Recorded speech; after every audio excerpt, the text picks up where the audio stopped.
அறிவின் பருவங்கள் என்ற தலைப்பிலே பேச உள்ளார்கள். பேச உள்ள பேச்சாளரை பற்றி ஒரு அறிமுகம். பேச்சாளரின் பெயர் அருள்நிதி பி. சாந்தாமணி. மனவளக்கலையில் துணை பேராசிரியர். மனவளக்கலையில் எம்எஸ்சி யோகா படித்திருக்கிறார்கள். மகரிஷியின் உயரிய விருதான ஞானாசிரியர் விருதை பெற்றுள்ளார்கள். 15 வருடங்களுக்கு மேலாக மனவளக்கலையில் தொண்டாற்றுகிறார்கள். பல மன்றங்களுக்கு சென்று அறிமுக வகுப்பு, அகத்தாய்வு, சிந்தனை விருந்து போன்றவற்றை சிறந்த முறையிலே நடத்தி வருகிறார்கள். அருகில் உள்ள பள்ளி கல்லூரிகளிலே மாணவிகளுக்கு மனவளக்கலை பயிற்சி அளிக்கக்கூடியவர். பவானி மன்ற விஎஸ்பி விரிவாக்கத்தில் செயல்பாட்டாளராக இருக்கிறார். சிறந்த சிந்தனையாளர். அம்மா அவர்கள் இன்றைக்கு நம்மை சிந்திக்க இருக்கும் தலைப்பு அறிவின் பருவங்கள். அறிவின் பருவங்கள் அது உங்களுக்கு ஆக்சுவலாகவே வள்ளுவர் சொல்கிற மாதிரி அறிவுடைமை என்ற. வாழ்க வையகம், வாழ்க வையகம், வாழ்க வளமுடன். குரு வாழ்க, குருவே துணை. குரு வணக்க பாடல். அறிவேதான் தெய்வம் என்றார் தாயுமானார், அகத்துதுதான் மெய்ப்பொருள் என்று எடுத்துக்காட்டி அறிவதனை அறிவித்தார் திருவள்ளுவர். அவ்வறிவை அறிவதற்கு முறைகள் சொன்னார் அறிஞர் திருமூலர். அவ்வறிவில் ஆழ்ந்து ஆனந்த கவியாத்தார் ராமலிங்கர்.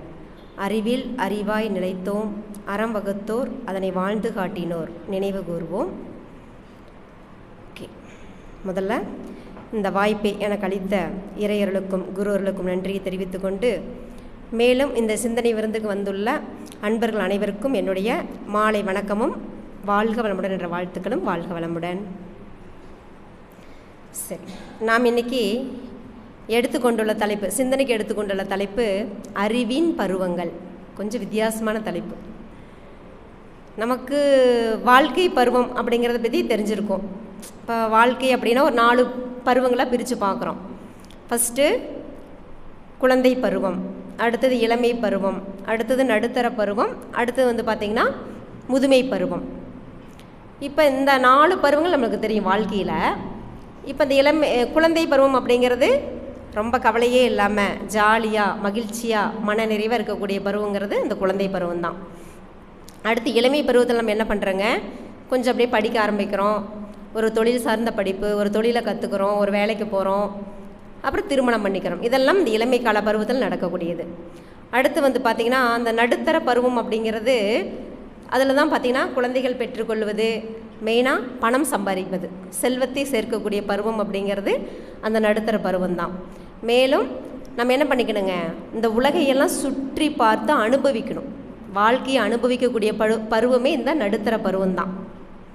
அடுத்து பார்த்திங்கன்னா முதுமை பருவம் அப்படிங்கிறது நம்மளுடைய கடைசி காலகட்டத்தில் உடலுக்கும் உள்ளத்திற்கும் ஒரு ஓய்வை கொடுத்து மன அமைதியோடு மன நிறைவோடு வாழக்கூடிய ஒரு பருவம்தான் நம்மளுடைய முதுமை பருவம். ஓகேங்களா?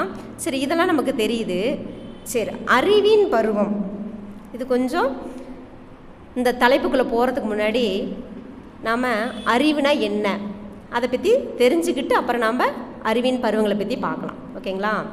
சரி, அறிவு. யாராவது நம்மளை பார்த்து உனக்கு அறிவு இருக்கா அப்படின்னு ஒரு கேள்வி கேட்டாங்கன்னா, அந்த கேள்வி கேட்டோன்னு நம்மளுக்கு எப்படி ஒரு கோபம் வருது. அப்போ அறிவு அப்படிங்கிறது நமக்கு அது ஒரு பெரிய கோபத்தை உண்டு பண்ணக்கூடிய கேள்வியாக இருக்குது. சரி, இப்படி அறிவு அப்படின்னு சொல்கிறோம், எல்லாத்துக்கிட்டையும் அறிவு இருக்குது. நமக்கெல்லாம் அது 6வது அறிவு நம்மெல்லாம். ஓகேங்களா? அப்போ 6வது அறிவில் நிறைவு பெற்று வந்திருக்கிறோம். அந்த அறிவு அப்படிங்கிறது நம்ம எதை அறிவுன்னு சொல்கிறோம்? இப்போ நம்ம நிறைய ஸ்கூலுக்கு போகிறோம், காலேஜ் போகிறோம், நிறைய புக்ஸ் எல்லாம் படிக்கிறோம், இன்னும் நிறைய அந்த மொபைலில் எக்ஸ்ட்ரா நிறைய தெரிஞ்சுக்கிட்டே இருக்கிறோம். அப்போ இதெல்லாம் அறிவா? இதெல்லாம் அறிவுன்னு சொல்லலாங்களா? அல்லது மற்றவங்களுக்கு ஒரு விஷயம் தெரியல, ஆனால் எனக்கு அவங்களுக்கு எல்லாம் தெரியாத ஒரு விஷயம் எனக்கு தெரியுது அப்படின்னா அதை நான் அறிவுன்னு வச்சுக்கலாமா? ஒருத்தர் கேள்வி கேட்குறாங்க, அந்த கேள்விக்கு உண்டான பதில் யாருக்குமே தெரியல, ஆனால் அது எனக்கு தெரியுது. அப்படிங்கிறப்ப எனக்குள்ளார என்ன, ஓகேப்பா நான் கொஞ்சம் அறிவாளி தான் அப்படின்னு எனக்குள்ளார கொஞ்சம் அந்த எண்ணம் வரத்தானே செய்யுது. அப்போ இது அறிவா? இன்னொன்று பார்த்திங்கன்னா, ஒரு சிறுவன் சின்ன வயசில் பார்த்திங்கன்னா ஒரு சாதனைக்காக 1330 திருக்குறளை மனப்பாடமாக ஒப்பிக்கிறான். 1330 திருக்குறளை மனப்பாடமாக ஒப்பிக்கிறதுனால அவனுக்கு அந்த திருவள்ளுவரோட அறிவு இருக்குது அப்படின்னு வச்சுக்கலாங்களா? நிச்சயமாக இல்லை. இது ஒரு மூளையில் சேகரிக்கப்படக்கூடிய நினைவு பதிவு. அவ்வளோதான். ஒரு 4 வருஷம் போய் அவனை போய் திருக்குறள் மறுபடியும் கேட்டிங்கன்னா 3 திருக்குறள் கூட ஒழுங்காக சொல்ல மாட்டான். இது மூளையில் சேகரிக்கக்கூடிய ஒரு நினைவு பதிவு தான். அப்போ இது அறிவா அப்படின்னா இதுவும் அறிவில்லை. ஒரு அறிஞர் சொல்கிறாருங்க, அறிவு அப்படிங்கிறது எல்லாத்துக்கும் சமம். எல்லாத்துக்கும் அறிவு அப்படிங்கிறது சமம். படிப்பதால் அறிவு வளராதுன்னே சொல்லிட்டார் அவர். படிக்கிறதுனால அறிவு வளராது, அந்த அனுபவ அறிவு தான் ஆளாளுக்கு வித்தியாசப்படுது அப்படின்னு சொல்கிறாங்க. சரி, இப்போ நம்ம ஒரு டாக்டர் இருக்கிறாரு, அவருக்கு இந்த உடலை பற்றிய அறிவு அவருக்கு தெரியும். உடம்புல எந்த வியாதி வந்து அதற்கு என்ன மருந்து கொடுக்கணும் அப்படிங்கிற அந்த அறிவு அந்த டாக்டருக்கு தான் தெரியும். இதே இப்போ நம்ம வீட்டில் ஒரு ஃபேன் ஓடல, ஒரு மோட்டர் ஓடல அப்படின்னா நம்ம யாரை கூப்பிடுவோம்? ஒரு எலக்ட்ரீஷியன். ஏன்? அவருக்கு தான் இது சார்ந்த அறிவு அவருக்கு இருக்குது, அந்த அனுபவ அறிவுங்கிறது அவருக்கு தான் இருக்குது. அதுக்காக நம்ம வீட்டில் மோட்டர் ஓடலைன்னு போய் டாக்டரை கூட்டிகிட்டு வந்து ரெடி பண்ண முடியுமா? அப்போ யாருக்கு எந்தெந்த தொழில் தெரியுதோ அது சார்ந்த அறிவு அவங்களுக்கு இருக்குது. இதுதான் அனுபவ அறிவு. உதாரணத்திற்கு இப்போ நம்ம பெண்கள் ஒரு கன்சீவாக இருக்கிறாங்கன்னு வச்சுக்கோங்க. இப்போ நாம் என்ன பண்ணுறோம்? அவங்க டாக்டர்கிட்ட போகிறோம். அது எந்த டாக்டர்கிட்ட போகிறாங்க? வெறும் MBBS படித்து அந்த டாக்டர்கிட்ட போவோமா? TGO மகப்பேறு மருத்துவரை தேடி நம்ம போகிறோம். ஏன்? அப்போ தான் அந்த குழந்தையோட வளர்ச்சி, இது எப்போ டெலிவரி ஆகும், அதற்கு உண்டான மாத்திரைகள் மருந்து இதெல்லாம் கரெக்டாக கொடுப்பாங்க. இப்போ அந்த டாக்டரு அந்த குறிப்பிட்ட டைமில் எப்போ டெலிவரி ஆகுங்கிறதுல சரியாக சொல்லுவாங்க. சரிங்க, இப்போ தான் இந்த மாதிரியெல்லாம் இப்போ ஒரு 50 வருஷத்துக்கு முன்னாடி, இப்போ நானெல்லாம் பார்த்தீங்கன்னா ஹாஸ்பிட்டல்லாம் போயெல்லாம் பிறக்கவே இல்லை. இப்போ நம்ம வீட்டில் தான் பிறந்தோம். அப்போ ஒரு மருத்துவச்சின்னு சொல்லிட்டு ஒரு வீட்டுக்கு ஒரு அம்மா வருவாங்க. அந்த அம்மா என்ன MBBS படித்து DGO முடிச்சிருக்கா? எப்படிங்க? அந்த அம்மா பார்த்தீங்கன்னா அனுபவ அறிவு தான். அப்போ அந்த அனுபவ அறிவு தான் எல்லாத்துக்கிட்ட இருக்குது அப்படின்னு சொல்கிறாரு. ஓகேங்களா? அதுதான் ஆளாளுக்கு வித்தியாசப்படுது அப்படிங்கிறாங்க.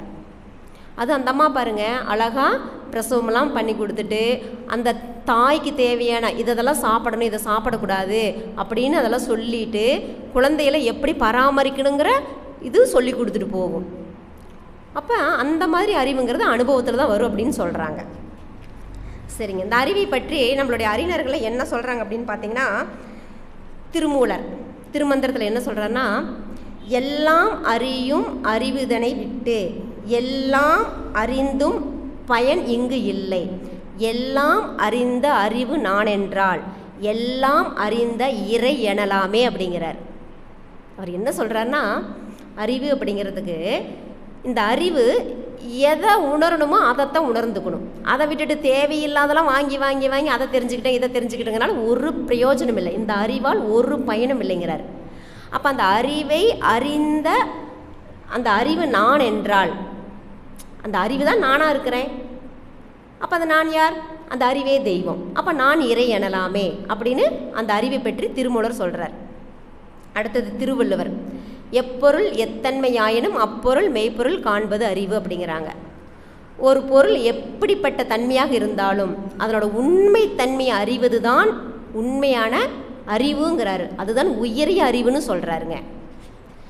அடுத்து தாயுமானவர் பார்த்திங்கன்னா ஒரு கவியில் என்ன சொல்கிறாருன்னா, சிந்தையை அடக்கியே சும்மா விரிக்கின்ற திறம் அரிது சத்து ஆகியன் சித்தமிசை குடிகொண்ட அறிவான தெய்வமே தேஜோ மய ஆனந்தமே அப்படின்னு ஒரு கவியில் அவர் அறிவை பற்றி என்ன சொல்கிறாருன்னா, அதாவது அறிவு அப்படிங்கிறது இந்த தவத்தால் என்ன பண்ணுறாங்க, உயிரை அறிவதற்காக மனதை ஒடுங்கி உயிருக்குள்ளே அடக்கமாக வச்சுருக்குறோம். திரும்ப அந்த உயிருக்கு அது மூலமான அறிவு அப்படிங்கிறது என்ன ஆகுதுங்க, அதனுடைய அந்த உட்பொருளான இறைத்தன்மை உணர்வது தான் உண்மையான பேரின்பம், அதான் பரமானந்தம் அப்படின்னு தாயுமானவர் இதில் சொல்கிறாருங்க.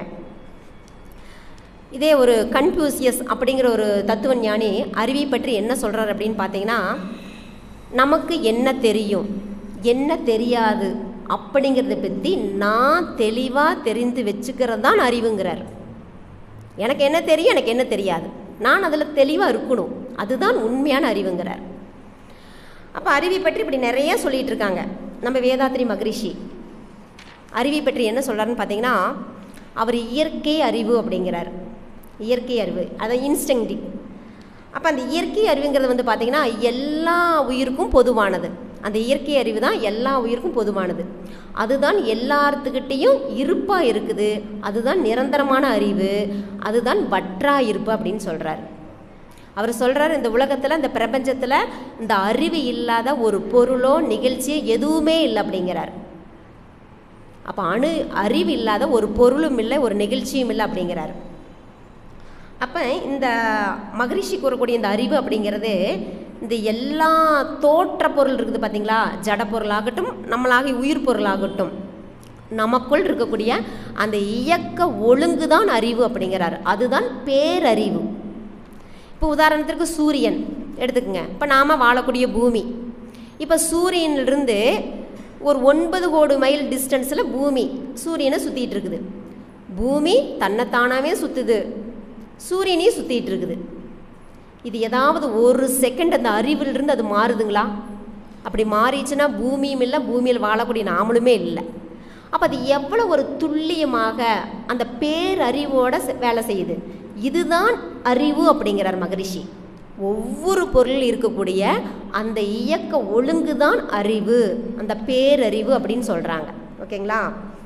அடுத்து வந்து பார்த்திங்கன்னா திருவள்ளுவர்.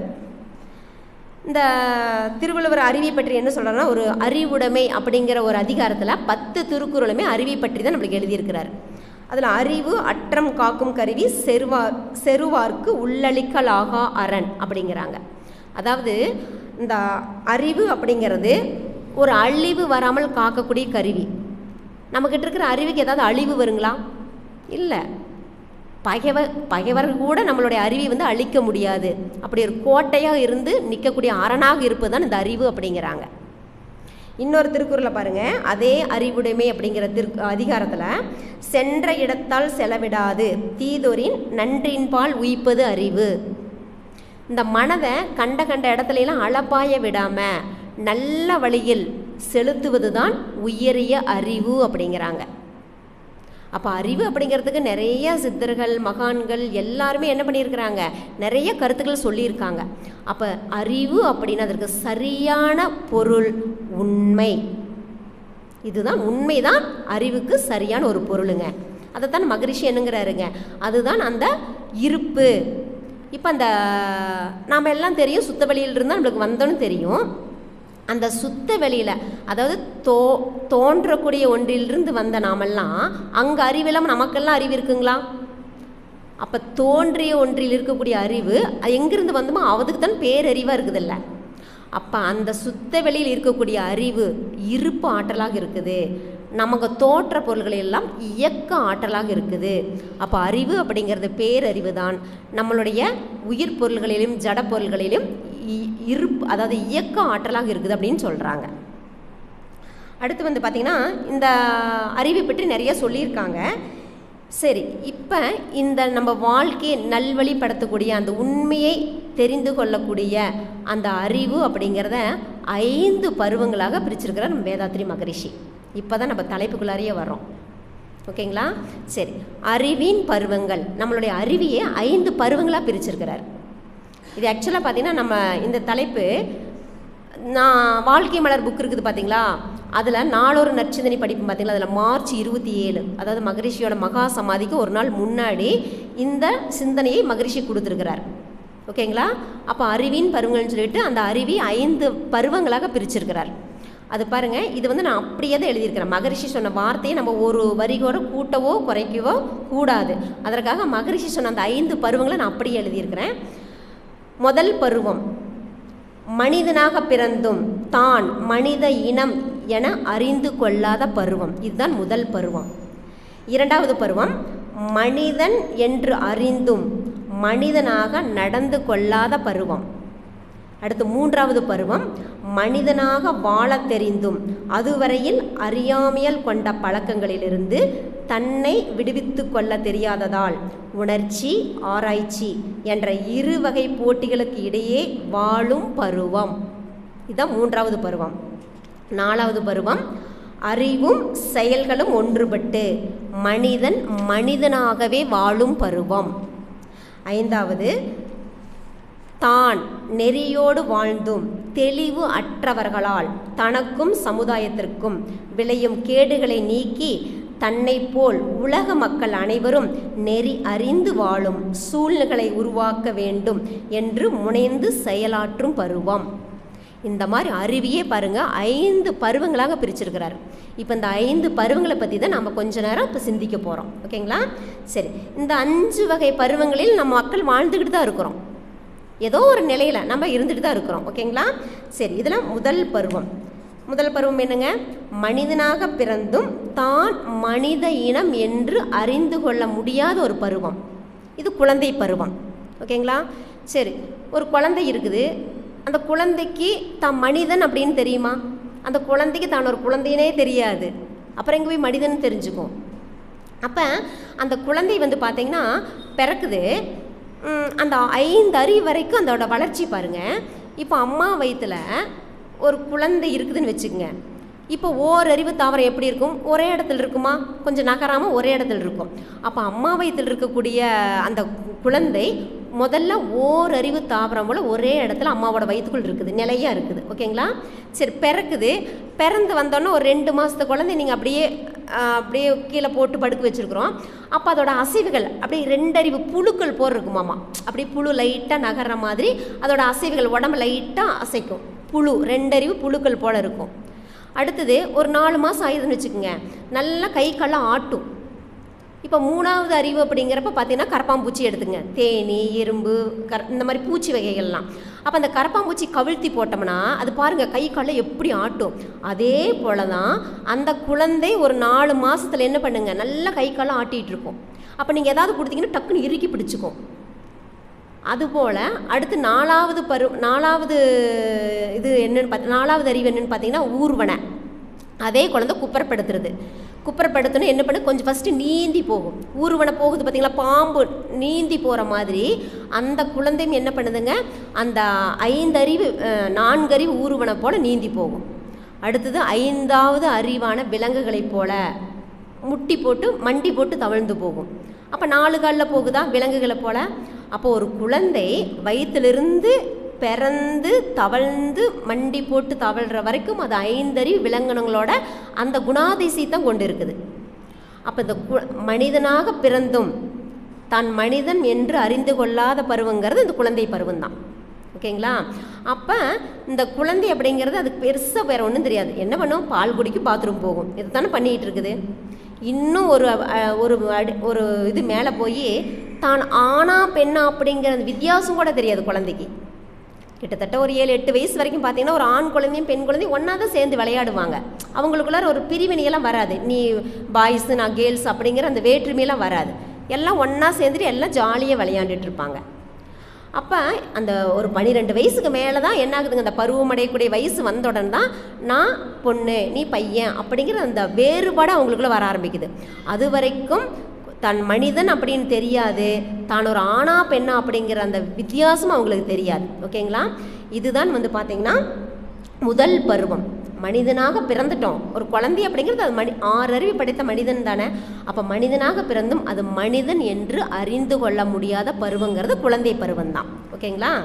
சரி, அடுத்து 2வது பருவம் அப்படிங்கிறது மனிதன் என்று தெரிந்தும் மனிதனாக அதாவது மனிதனாக நடந்து கொள்ளாத பருவம்.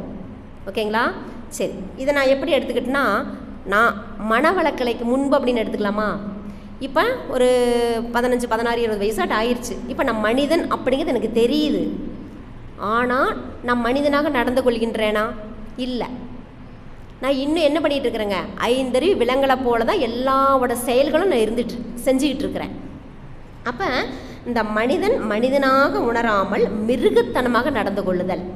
நமக்கெல்லாம் தெரியும் 5 அறிவு விலங்கினத்திலிருந்து வந்தவன் தான் இந்த 6 அறிவு படைத்த மனிதன்.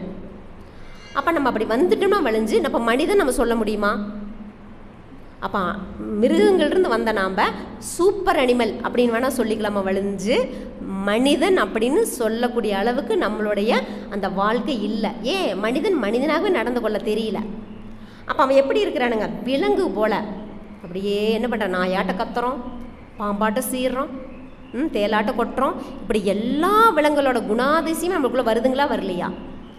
அப்போ இந்த மனவளக்கலைக்கு முன்பு வரைக்கும் எல்லாரும் எப்படி இருக்கிறாங்க, மனிதனாக இருந்து நம்மளுக்கு மனிதனாக வாழ தெரியல. அப்போ அவங்களுக்கு மற்றவர்களுடைய உணர்வுகளை புரிஞ்சு கொள்ள முடியாது. நான் அடுத்தவங்க எப்படியே போயிட்டு போகிறாங்க, நான் நல்லா இருக்கிறேன்னா ஓகேப்பா அப்படிங்கிற இந்த சுயநலம், தான் தனது அப்படிங்கிற அந்த பொருள் பற்று அதிகார பற்றோடு தான் நம்ம வாழ்ந்துட்டுருக்குறோம். மற்றவங்களை பற்றி நம்ம அந்த ஒரு உணர்வெல்லாம் நம்மளுக்கு தெரியவே தெரியாது. கஷ்டப்பட்டா ஓகே, அதுவும் தலையெழுத்து, நீ என்னவோ பண்ணிட்டு போ அப்படிங்கிற மாதிரி நம்ம என்ன பண்ணுவோங்க, மிருகத்தனமாக. இப்போ ரோட்டில் ஒருத்தர் அடிபட்டு கிடக்கிறாரு அப்படின்னா அந்த வழியே ஒரு நாய் போகுதுன்னா அந்த நாய் பார்த்து உட்காந்து ஹெல்ப் பண்ணணும்னு தோணுமா? அப்போ நாமளும் அதுபோலத்தான் என்ன பண்ணுறாங்க, நன்றி உணர்வு இல்லாமல் அது கடந்து போய்கிட்டே இருக்கிறோம். அப்போ நாம் மிருகங்களாக வாழ்ந்துக்கிட்டு இருக்கிறோம். இப்போ இவங்களை எப்படி இருப்பாங்க அப்படின்னு பார்த்தீங்கன்னா முட்டாள்கள் அப்படிங்கிறாங்க. இந்த மனிதன் தெரிஞ்சிருச்சு, இருந்தாலும் மனிதனாக வாழ தெரியல. இப்போ இவங்களே எப்படி இருக்கிறாங்க, முட்டாள் அப்படின்னு, புத்திசாலி இல்லை, அந்த அறிவு அந்த நிலையில் தான் அவங்களுக்கு இருக்குது. அடுத்து மரியாதை அற்றவர்கள். அடுத்தவங்க ஏதாவது ரெஸ்பான்ஸ் பண்ணுவாங்களா? நிச்சயமாக பண்ண மாட்டாங்க. அப்போ நான் யாருக்கும் மரியாதை கொடுக்கவும் மாட்டாங்க, இவங்களும் யாருக்கிட்டையும் மரியாதையோடு நடந்துக்கவும் மாட்டாங்க. அடுத்து தன்னலவாதிகள், அதான் சுயநலவாதிகள். ஓகேங்களா, தான் தனதுங்கிற மட்டும் இருந்துகிட்ருப்பாங்க. அடுத்து பார்த்திங்கன்னா மன அழுத்தம். இவங்களுக்கு பார்த்திங்கன்னா ரொம்ப ஸ்ட்ரெஸ் அதிகமாக இருக்கும். இப்போ இந்த மாதிரி மனிதனாக பிறந்தும் மனிதனாக நடந்து கொள்ளாத பருவத்தில் நாம் என்ன விதரிங்களை பண்ணுறோம், 6 தீய குணங்கள் மகரிஷி சொன்ன பேராசை, சினம், கடும்பற்று, முறையற்ற பால் கவர்ச்சி, உயர்வு தாழ்வு மனப்பான்மை, வஞ்சம் அப்படிங்கிற 6 தீய குணத்தோடு தான் இருந்துகிட்ருக்குறோம். ஓகேங்களா, சரி. இந்த 6 தீய குணங்கள் நமக்குள் இருக்கிற வரைக்கும் இந்த பஞ்சமா பாவங்களை செஞ்சுக்கிட்டு தான் இருக்கிறோம். பொய் சொல்கிறோம், களவு, அடுத்தது கற்பழிவு, கொலை, இந்த மாதிரி சூது, எல்லாம் 5 பஞ்சமா பாவங்கள் நம்ம என்ன பண்ணிகிட்டு இருக்கிறோங்க, செஞ்சுக்கிட்டு தான் இருந்துகிட்ருக்குறோம். அப்போ நாம் என்ன பண்ணிகிட்டு இருக்கிறோம்னா இந்த அறிவில் வறுமை வருது அப்படிங்கிறாங்க. அதாவது ஒரு மனிதன் பார்த்திங்கன்னா ஏன் நம்மள துன்பப்படுறோம், எனக்கு ரொம்ப கவலையாக இருக்குதுங்க, வாழ்க்கையே ஒரே சிக்கலாக இருக்குது அப்படின்னு சொன்னிங்கன்னா அதற்கு 2 காரணம் மகரிஷி சொல்கிறாங்க. ஒன்று பொருள் வறுமை, பொருளில் வறுமை இருந்துட்டாலும் நமக்கு நிறைய கவலை சிக்கல்லாம் வந்துடும். இன்னொன்று அறிவில் வறுமை அப்படிங்கிறாங்க. அந்த அறிவியல் கூட வறுமை வந்துட்டு நம்மளை எப்படி இருப்பங்களா, கவலைப்பட்டுட்டு தான் இருப்போமா. இப்போ ஆக்சுவலாக நம்மளுக்கு அறிவு குறைபாடு தான். ஏன்னா ஐந்தறிவு விலங்கினத்தை போல் நம்ம செயல்பட்டு இருக்கிறதுனால அந்த 5 அறிவு விலங்கினத்தை போல் இருக்கிறதுனா நம்மளுக்கு என்ன ஆகுதுங்க, இந்த தவறுகள் செஞ்சுக்கிட்டே இருக்கிறோம், பஞ்சமா பாவங்கள் செஞ்சுக்கிட்டே இருக்கிறோம். அப்போ நம்ம அறிவில் குறைபாடுங்கன்னு சொல்கிறாங்க. சரி, இந்த அறிவு ஏன் வறுமையாகுது நமக்கு அப்படின்னு பார்த்தீங்கன்னா, 1 அறியாமை, அலட்சியம், 2வது அலட்சியம், 3வது உணர்ச்சி வயம். இந்த 3 காரணங்களால தான் நமக்கு என்ன ஆகுதுங்க, அறிவில் வறுமை வருதுன்னு சொல்கிறாங்க. அறியாமை, நமக்கு என்ன ஆகுதுங்க, ஒரு விஷயத்தை பற்றி நம்ம என்ன பண்ணுறோங்க, புரிதல் இல்லை. இப்போ எனக்கு அதை புரிஞ்சுக்கக்கூடிய கெப்பாசிட்டி இல்லை அப்படின்னா அது தப்பாக தான் நான் புரிஞ்சுக்குவேன். அப்போது ஒரு விஷயத்தை பற்றி எனக்கு சரியான புரிதல் இல்லை. அடுத்து பார்த்திங்கன்னா இல்லைன்னா வேற ஒன்றா மாற்றி புரிஞ்சுக்கிறது. அவங்க ஒன்று சொல்லுவாங்க, நாம் வேற ஒன்று மாதிரி புரிஞ்சுக்குவோம். இதுதான் அறியாமை. இப்போ இந்த அறியாமையில் என்ன பண்ணுறாங்க, இயற்கை நியதி தெரிகிறதில்ல. இப்போ இது செஞ்சால் இன்னது நடக்கும் அப்படிங்கிற இந்த செயல் விளைவித்தத்தும் நம்மளுக்கு புரிகிறதில்ல. அப்போ இந்த அறியாமையால் நம்ம என்ன பண்ணுறோங்க, செயல் புரிகிறதுனால தான் நம்மளுக்கு கவலை, சிக்கல், துன்பமெல்லாம் வருதுங்கிறாங்க. அப்போ அந்த அறிவில் வறுமை வருவதற்கு முதல் அறியாமை ஒரு காரணம். 2வது அலட்சியம். இது என்னென்னு பார்த்தீங்கன்னா கண்டுகொள்ளாமல் இருக்கிறது. அலட்சியம் அப்படின்னா தெரிஞ்சே என்ன ஆயிருப்பது பார்த்துக்கலாம் அப்படின்னு சொல்லிட்டு என்ன பண்ணுறாங்க, கண்டுகொள்ளாமல் இருப்பது அல்லது மதிக்காமல் நடந்து கொள்ளுதல் அப்படின்னு சொல்கிறாங்க. இப்போ நமக்கெல்லாம் தெரியும் உடற்பயிற்சி செஞ்சால் உடம்புக்கு நல்லதுன்னு தெரியும், இருந்தாலும் செய்யாமல் இருக்கிறோமே, அலட்சியம் பண்ணுறோமா இல்லையா? இதுதான் அலட்சியம். நல்லதுன்னு தெரிஞ்சு கூட நம்ம ஒரு நாளைக்கு என்ன பண்ணுறோங்க, அலட்சியமாக அதை விட்டுறோம். அடுத்து பார்த்தீங்கன்னா உணர்ச்சி வயம். நம்ம எப்பவுமே விலங்கினத்திலிருந்து வந்ததுனால நம்மளுடைய குணாதிசயம் எப்படி இருக்குதுங்க, ஃப்ரீக்வன்சி பீட்டா ரேஞ்சில் தான், அந்த பீட்டா ஃப்ரீக்வன்சியிலே தான் இருந்துகிட்ருக்குறோம். அப்போ அதனால் நம்ம என்ன பண்ணுறோங்க, அடிக்கடி கோவப்படுறோம். அப்போ என்ன ஆகுதுங்க, உணர்ச்சி வசப்பட்டு நிறைய தவறுகள் செஞ்சிட்ருக்குறோம். அப்போ இந்த மனிதனாக பிறந்த மனிதனாக நடந்து கொள்ளாத பருவங்கிறது இவ்வளோ அறிவில் வறுமை இருக்கிறதுனால தான் இந்த தவறுகளையும் நம்ம செஞ்சுக்கிட்டு இருக்கிறோம். இந்த உணர்ச்சி வசப்படுறதுனால என்ன பண்ணுறாங்க, மன அழுத்தம் வருதுங்கிறாங்க. இந்த உணர்ச்சி வசப்படுவதற்கு 4 காரணம் சொல்கிறாங்க. 1 மன அழுத்தம். இந்த மன அழுத்தம் எந்தெந்த சூழ்நிலையில் வருது பார்த்தீங்களா? இப்போ வேலை செய்யக்கூடிய இடத்துல கொஞ்சம் கருத்து வேறுபாடு வந்ததுன்னா அது என்ன, நம்மளுக்கு ஸ்ட்ரெஸ், மன அழுத்தம். ப்ளஸ் உறவுகள் சொல்லவே வேணாம். ஒரு ஃபங்க்ஷனுக்கு போய் ஒரு 4 சொந்தக்காரங்களை பார்த்துட்டு அடுத்து என்ன ஆகுதுங்க, கவலை தான். ஏன் எதையா ஒன்று பேசி தேவையில்லாமல் வீட்டில் இருந்தால் கூட நிம்மதியாக இருந்திருக்கலாம். ஏதோ ஒரு உறவுகளோட போய் அது ஒரு 4 விஷயங்களை கலந்து பேசுகிறப்ப என்ன ஆகுதுங்க, அது ஒரு மன அழுத்தம் நம்மளுக்கு மாறிடுது. அடுத்து பணம் இருந்தாலும் பிரச்சனை, இல்லாட்டியும் பிரச்சனை. அப்போ இதனாலே நம்மளுக்கு என்ன ஆகுதுங்க, ஸ்ட்ரெஸ் வருது. அடுத்து வந்து பார்த்திங்கன்னா பயம். இப்போ நம்ம டென்ஷன் ஆகிறதுக்கு இன்னொரு என்ன காரணம், உணர்ச்சி வசப்பட்டு தவறுகள் பண்ணுறதுக்கு இன்னொரு என்ன காரணம்னா பயம்தான். அப்போ அந்த பயம் இருக்கிற வரைக்கும் நம்ம என்ன பண்ணுவோங்க, இப்போ போயிட்டுருக்குறோம், ஒரு கயிறு தான் ரோட்டில் இருக்குது, அந்த கயிறை பார்த்தா நம்ம என்ன நினைக்கிறோம், ஐயோ பாம்பு. அடுத்த செகண்ட் நம்மளுக்கு பயம் வந்துடுது. உடனே நம்மளுக்கு என்ன ஆகுதுங்க, டென்ஷன். உடனே கத்துறோம், ஹார்ட் பீட் ஜாஸ்தியாகுது, இதனால் நம்ம டென்ஷன் ஆகிடும். அடுத்து வந்து வேணால் கோபம், சொல்லவே வேண்டாம். கோபம் உச்சகட்டத்தில் இருக்கிறப்ப நம்மளுக்கு என்ன ஆகுதுங்க, உணர்ச்சி வசப்படுறோம். அடுத்தது சோர்வு. நம்மளுக்கு சரியாக தூக்கம் இல்லை, சரியாக சாப்பிடல அப்படிங்கிறப்ப நம்மளுக்கு என்ன ஆகுதுங்க, உணர்ச்சி வசப்பட்டுருவோம். இப்போ ஒரு காலையிலேயும் சாப்பிடல, மத்தியானம் ஒருத்தர் சாப்பிடல, அவர்கிட்ட போய் சாயந்தரம் ஏதோ ஒரு விஷயத்தை பற்றி பேசுனீங்கன்னா நீங்கள் சொல்கிற விஷயத்தை அவர் காது கொடுத்து கேட்பாரா? அவன் காலையிலேருந்து சாப்பாடு இல்லாமல் மனசு இருக்கிறான், உனக்கு இதை சொல்கிறதுக்கு இப்போ தான் நேரமா அப்படின்னு என்ன பண்ணுறாங்க, அவங்க டென்ஷன் ஆயிடுறாங்க, உணர்ச்சி வசப்படுறாங்க. அப்போ இந்த அறிவில் வறுமை வருவதற்கு அறியாமை, அலட்சியம், உணர்ச்சி வயம், இந்த 3 தான் ஒரு காரணமாக இருக்குதுன்னு மகரிஷி சொல்கிறாங்க. அடுத்து வந்து பார்த்திங்கன்னா இந்த காரணங்கள் இருக்கிறதுனால தான் நாம் மனிதனாக பிறந்துட்டோம், ஆனால் மனிதனாக நடந்து கொள்ள தெரியல மனவளக்கலைக்கு முன்பு. ஓகேங்களா?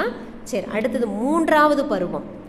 3வது பருவம் அப்படின்னு பார்த்தீங்கன்னா மனிதனாக வாழ தெரிந்தும் அதுவரையில் அறியாமையால் கொண்ட பழக்கத்தால் உணர்ச்சி, ஆராய்ச்சி என்ற 2 நிலைகளில் வாழும் பருவம். இதை நான் எப்படி எடுத்துக்கிட்டேன்னா மனவளக்கலைக்கு பின்பு. ஓகேங்களா? சரி, இது வரைக்கும் நான் மனிதனாக தான் இருக்கிறேன், ஆனால் எனக்கு மனிதனாக நடந்து கொள்ள தெரியல. இப்போ கொஞ்சம் இங்கே வந்துட்டேன், நமக்கு ஒரு குரு கிடச்சிருக்கிறாரு, குருக்கிட்ட நிறைய பயிற்சிகளை எடுத்துக்கிட்டோம். உடற்பயிற்சி, தவம், அகத்தாய்வு, இந்த மாதிரி நிறைய பயிற்சிகளை எடுத்துகிட்ருக்குறோம். அப்படி எடுத்துகிட்ருக்கிறப்ப எல்லாம் அறிவுனா என்ன, மனம்னா என்ன, உயிர்னா என்ன, உடம்புனா என்ன, எல்லாம் தெரிஞ்சுக்கிட்டோம். ஓகேங்களா?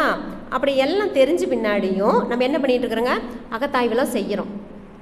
இங்கே வந்தோன்னா முதல் அகத்தாய்வில் என்ன பண்ணுறாங்க, அந்த 6 தீய குணங்கள் நம்மக்கிட்ட இருக்கிற அந்த 6 தீய குணங்கள் நம்ம என்ன பண்ணிக்கிறோங்க, ஃபஸ்ட்டு நல்ல குணமாக மாற்றணும். தீய குணங்களை நல்ல குணமாக மாற்றுறோம்.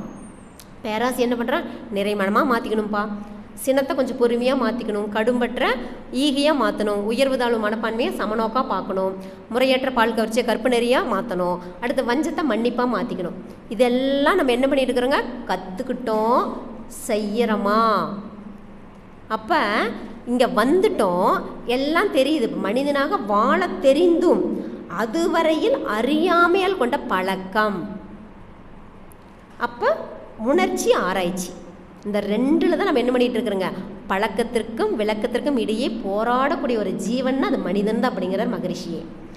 அப்போ இந்த அகத்தாய்வெல்லாம் செஞ்சு நல்ல குணமாக மாத்திரம் அப்படின்னா இப்போ அதை நான் தெளிவாக இருக்கிறேன்னா, இப்போ என்கிட்ட பேராசையே இல்லை, நிறைமனமாக மாற்றிட்டு அப்படின்னு சொல்ல முடியுமா? நான் ஒரு 10 கிளாஸ் எடுக்கிறேன், 20 கிளாஸ் எடுக்கிறேன், நான் அதில் தெளிவாக இருக்கிறேனா? அப்போ நான் என்ன பண்ணுறேங்க, பேராசை இருக்குதான் செய்யுது, அப்பப்போ கோவப்பட்டுக்கிட்டு தான் இருக்கிறேன். அப்போ நான் என்ன பண்ணுறேங்க, அந்த பழக்கத்தால் கற்றுக்கிட்டேன், எல்லாம் தெரிஞ்சுக்கிட்டேன், ஆனால் உணர்ச்சி வயப்படுறேன் அப்பப்போ. ஏன் பழக்கம் வந்துடுது. ஏன்னா எவ்வளோ நான் பிறந்ததுலேருந்து இப்போ கிட்டத்தட்ட நம்மளுடைய இவ்வளோ ஆயுள் காலம் வரைக்கும் என்னுடைய பழக்கத்தால் அந்த என்ன வந்து தொடர்ந்து வந்துக்கிட்டே இருக்குது. நம்ம கோவப்படுறதாகட்டும், ஆசைப்படுறதாகட்டும், எல்லாமே தெரியுது. பேராசை வேணாம், அது எப்படி சீரமைக்கணும் அப்படிங்கிறத மகரிஷி சொல்லி கொடுத்துட்டாரு. சினத்தை நம்ம எப்படி தவிர்த்துக்கணும் அப்படின்னு மகரிஷி சொல்லி கொடுத்துட்டாங்க. ஆனால் அந்த பழக்கம் நம்மளால் கடைபிடிக்க முடிகிறதா அப்படின்னா நிச்சயமாக இல்லை. ஏன்? அந்த பழக்கத்தால் நம்ம என்ன பண்ணிகிட்டு இருக்கிறோங்க, திரும்ப அந்த பழைய பழக்கத்துக்கு தான் போயிட்டுருக்குறோம். இப்போ கடவுள் இது ஒரு பெரிய, இங்கே வந்துட்டோம், டிக்ளேர் பண்ணிட்டார் மகரிஷி அழகா, சுத்த வெளிதான் தெய்வம் அப்படின்னு சொல்லிட்டார். அப்போ நான் யார் அப்படிங்கிற ஒரு கேள்வி கேட்டால் அதற்கு இறைநிலையே நானாகவும் இருக்கிறேன், நான் மட்டும் இல்லை, இருக்கிற அத்தனையும் இறைநிலையோட சொரூபந்தான் அப்படின்னு எல்லாம் தெரிஞ்சுக்கிச்சுங்க. எந்த உணர்வுக்கு என்னால் போக முடியுதா? பழக்கம், அந்த உணர்ச்சி. அப்போ என்ன பண்ணிகிட்டு இருக்கிறேங்க, நான் அதுக்கு இன்னும் கடவுள் எதுன்னு அழகாக நம்ம குரு சொல்லி கொடுத்தாலும் கூட இன்னும் நான் வெளியிலேயே தேடிட்டுருக்கிறேன். கடவுள்லாம் எங்கே இருக்கிறார்? அப்போ கடவுள் நான் வெளியே தான் தேடிட்டுருக்குறோம். அப்போ நான் இன்னும் அந்த பழக்கத்தை விட்டு நான் விளக்க வழிக்கு வரல, இந்த பழக்கத்திலே தான் வாழ்ந்துட்டுருக்கிறேன். அப்போ நம்மக்கிட்ட இருக்கிற அறியாமையினால தான் இந்த பழக்கம்லாம் நம்மக்கிட்ட வந்துக்கிட்டே இருக்குது. இதற்கு உதாரணம் ஒரு கதை, நான் ஏற்கனவே சொன்ன உதாரணம் தான். ஒரு குளத்தில் வந்து பார்த்திங்கன்னா ஒரு மீன் குஞ்சு இருக்குது. அந்த மீன் குஞ்சுக்கு ரொம்ப நாளாக ஒரு கேள்வி, இந்த தண்ணி தான் நம்மளுக்கு ரொம்ப முக்கியம், இந்த தண்ணி இல்லாட்டி நம்ம செத்துரும் அம்மாலாம் சொல்கிறாங்கல்ல, அப்போ அந்த தண்ணி எதுன்னு எனக்கு தெரியணும் அப்படின்னு சொல்லிட்டு அம்மாட்ட போய் கேட்குது. அம்மா எனக்கு இந்த தண்ணின்னு எதுன்னு காட்டுங்கம்மா அப்படிங்குது. அதுக்கு அம்மா சொல்கிறாங்க இதுதான்ப்பா தண்ணி அப்படிங்கிறாங்க. அதுக்கு ஒன்றுமே புரியல, இது அம்மாவுக்கு ஒன்றும் தெரிலப்பான்னு சொல்லிட்டு அப்பா மீன்கிட்டு போய் கேட்குது. அவர் என்னங்கிறாரு, இதுதான்ப்பா தண்ணி அப்படின்னு அதை காமிக்கிறாரு. இதுக்கு ஒத்துக்கவே இல்லை. அப்போ எல்லார்த்திட்டையும் கேட்குது அந்த மீன். கடைசியாக நம்மளை விட கொஞ்சம் உருவத்தில் பெருசாக இருக்கக்கூடிய திமிங்கல மாதிரி இருக்கக்கூடிய ஒரு மீன்கிட்ட போய் கேட்குது. உடனே அந்த மீன் சொல்லுதான், நீ வந்து என் முதுகில் வந்து ஏறிக்கோ அப்படிங்குதான். அந்த மீன் குஞ்சு அந்த பெரிய மீனோட முதுகில் போய் ஏறிக்குது. அந்த மீன் அப்படியே கரையோரமாக வந்து இந்த மீன் குஞ்சு தூக்கி கரையில் போட்டுருது. தண்ணிக்குள்ளேயே இருக்கக்கூடிய மீன் கரைக்கு தூக்கி போட்டால் அது எப்படி தத்தளிக்கும், உயிருக்கு போராடும் இல்லை. அப்போ அந்த திமிங்கலம் அந்த பெரிய மீன் சொல்லுதா, உருவத்தில் பெருசாக இருக்கக்கூடிய அந்த மீன் சொல்லுதா, இதுதான் தண்ணி, எது இல்லாமல் உன்னால் வாழ முடியாதோ அதுதான் தண்ணின்னு சொல்லிவிட்டு திரும்ப அந்த மீன் குஞ்சு இழுத்துட்டு வந்து தண்ணியிலே விட்டுருச்சான். இப்போ நாமளும் அப்படி தான் இருக்கோம், மீன் குஞ்சு மாதிரி தான். நம்மளை சுற்றி இருக்கக்கூடியதும் அந்த இறைத்தன்மை தான், நமக்குள்ளார இருக்கிறது அந்த இறைத்தன்மை தான். ஆனால் என்ன பண்ணுறோம், தேடுறோமே, ஓடுறோமே, கோயிலாக ஓடுறோமே, கடவுள் எங்கே, அந்த கடவுள் என்னுடைய கோரிக்கை நிறைவேற்றுவார, இந்த கடவுள் என்னுடைய கோரிக்கை நிறைவேற்றுவார் அப்படின்னு ஓடிக்கிட்டே இருக்கிறோமில்ல. அப்போ இந்த கடவுளை தேடிக்கொண்டே இருக்கிறோம். காரணம் அறியாமையால் வந்த பழக்கத்தால். ஆனால் இங்கே வந்து எல்லாம் தெரிஞ்சுக்கிட்டுமே என்னால் இன்னும் என்ன ஆகலை, விளக்கு வழிக்கு வர முடியல. அந்த பக்தி வேணுன்ட்டார் மகரிஷியே. அப்போ பக்தி அப்படிங்கிறது இந்த அறிவியல் கொஞ்சம் தெளிவில்லாமல் இருப்பாங்க பார்த்தீங்களா, அந்த தெளிவில்லாமல் இருக்கிறவங்களுக்கு அறிவியல் கொஞ்சம் தெளிந்தவர்களால் கொடுக்கப்படக்கூடிய அந்த அறிவுரைகள் தான் பக்தி மார்க்கம், இதுதான் நம்பிக்கை அப்படிங்கிறாங்க. அப்போ ஒரு குறிப்பிட்ட வயசு வரைக்கும் அது வேணும். ஒரு எவ்வளோ வரைக்கும், ஒரு 12-14 வயசு வரைக்கும் அது வேணும். 14 வயசுக்கு மேலே அந்த விளக்கு வழிக்கு வந்துடணும். அதிலே பழக்கத்திலே உட்காந்துட்டு இருக்கக்கூடாது, பக்தியிலே இருக்க வேணாம், விளக்கத்துக்கு வந்துரு.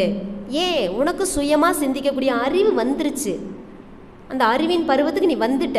அப்போ அந்த அறிவுக்கு வந்து நீ யார், அதாவது நான் யார், நான் எங்கேருந்து வந்தேன், எப்படி வாழணும், வாழ்ந்து முடிச்சு பின்னாடி என்னோடய வாழ்க்கையோட முடிவு என்ன அப்படிங்கிறத பற்றியில் நான் என்ன பண்ணிக்கணும், சிந்திக்கணும். இதுதான் ஞான மார்க்கம். ஓகேங்களா? அப்போ நம்ம இன்னும் அந்த பழக்கத்திலேயே தான் அறியாமையில் என்ன பண்ணிகிட்டு இருக்கிறோங்க, அந்த பழைய பழக்கத்தை தேடி தேடி போகிறதுனால இந்த விளக்கத்துக்கு என்னால் வர முடியவில்லை. அப்போ மனிதனாக வாழ தெரிஞ்சுக்கிட்டோம், இருந்தாலும் வாழ முடியாத ஒரு சூழ்நிலை தான் இது. இப்போ நமக்கு தெரியும் 6 அறிவு, ஓகேங்களா? இப்போ 5 அறிவு வரைக்கும் பார்த்திங்கன்னா எப்படி இருக்குதுன்னா அந்த இயற்கையோட கட்டுப்பாட்டில் தான் இருக்குது. அறிவும் மனமும் ஒன்று சேர்ந்து தான் இயங்கும். ஆனால் அந்த 6வது அறிவில் நமக்கு ஒரு சுதந்திரம் கிடச்சிருச்சு. அறிவும் மனமும் தனித்தனியாக இயங்கிட்டு இருக்குது. இதனால் பார்த்திங்கன்னா நம்மளுக்கு ஒரு 3 சுதந்திரம். ஒன்று ஜீவ சுதந்திரம், இன்னொன்று போக சுதந்திரம், இன்னொன்று வந்து பார்த்திங்கன்னா தேக சுதந்திரம். அப்படிங்கிற 3 சுதந்திரம் இந்த 6 அறிவு ஜீவன்களுக்கு மட்டும்தான் கொடுத்துட்டார் கடவுள். 5 அறிவு வரைக்கும் அறிவும் மனமும் ஒன்றுபட்டு இருக்கிறதுனால அது இயற்கையோட கட்டுப்பாட்டில் இருக்குது. இப்படி தான் வாழணுமா, வாழுது. அதை விட்டுட்டு ஒரு இன்ச்சு கூட அது மாறி நடக்கிறது இல்லை. ஆனால் நமக்கு அந்த சுதந்திரம் கிடச்சா நம்ம என்ன பண்ணிட்டோங்க, அதை ரொம்ப மிஸ்யூஸ் பண்ணிகிட்டு இருக்கிறோம். இப்போ ஃபஸ்ட்டு எடுத்தோன்னு பார்த்தீங்கன்னா ஜீவ சுதந்திரம். இப்போ எனக்கு ஒரு வாழ்க்கைன்னு ஒன்று இருக்குது, நான் யாரு கூட வேணாலும் வாழலாம், எனக்கு பிடிச்சா வாழலாம், இல்லானே டைவர்ஸ் பண்ணிவிட்டு இன்னும் 4 பேருக்கு கூட வாழலாம். இந்த அளவுக்கு என்னோடய வாழ்க்கையில் சுதந்திரம் கிடச்சிருச்சு. இது ஜீவ சுதந்திரம். இதே 5 அறிவு விலங்குகள், எனக்கு ஒரு மாடு இருக்குது, இன்னொரு மாட்டை பார்த்துட்டு எனக்கு இவனை பிடிக்கல, நான் டைவர்ஸ் பண்ணிடுறேன்ட்டு ஏதாவது கோர்ட்டு கேஸ்னு போகுதுங்களா?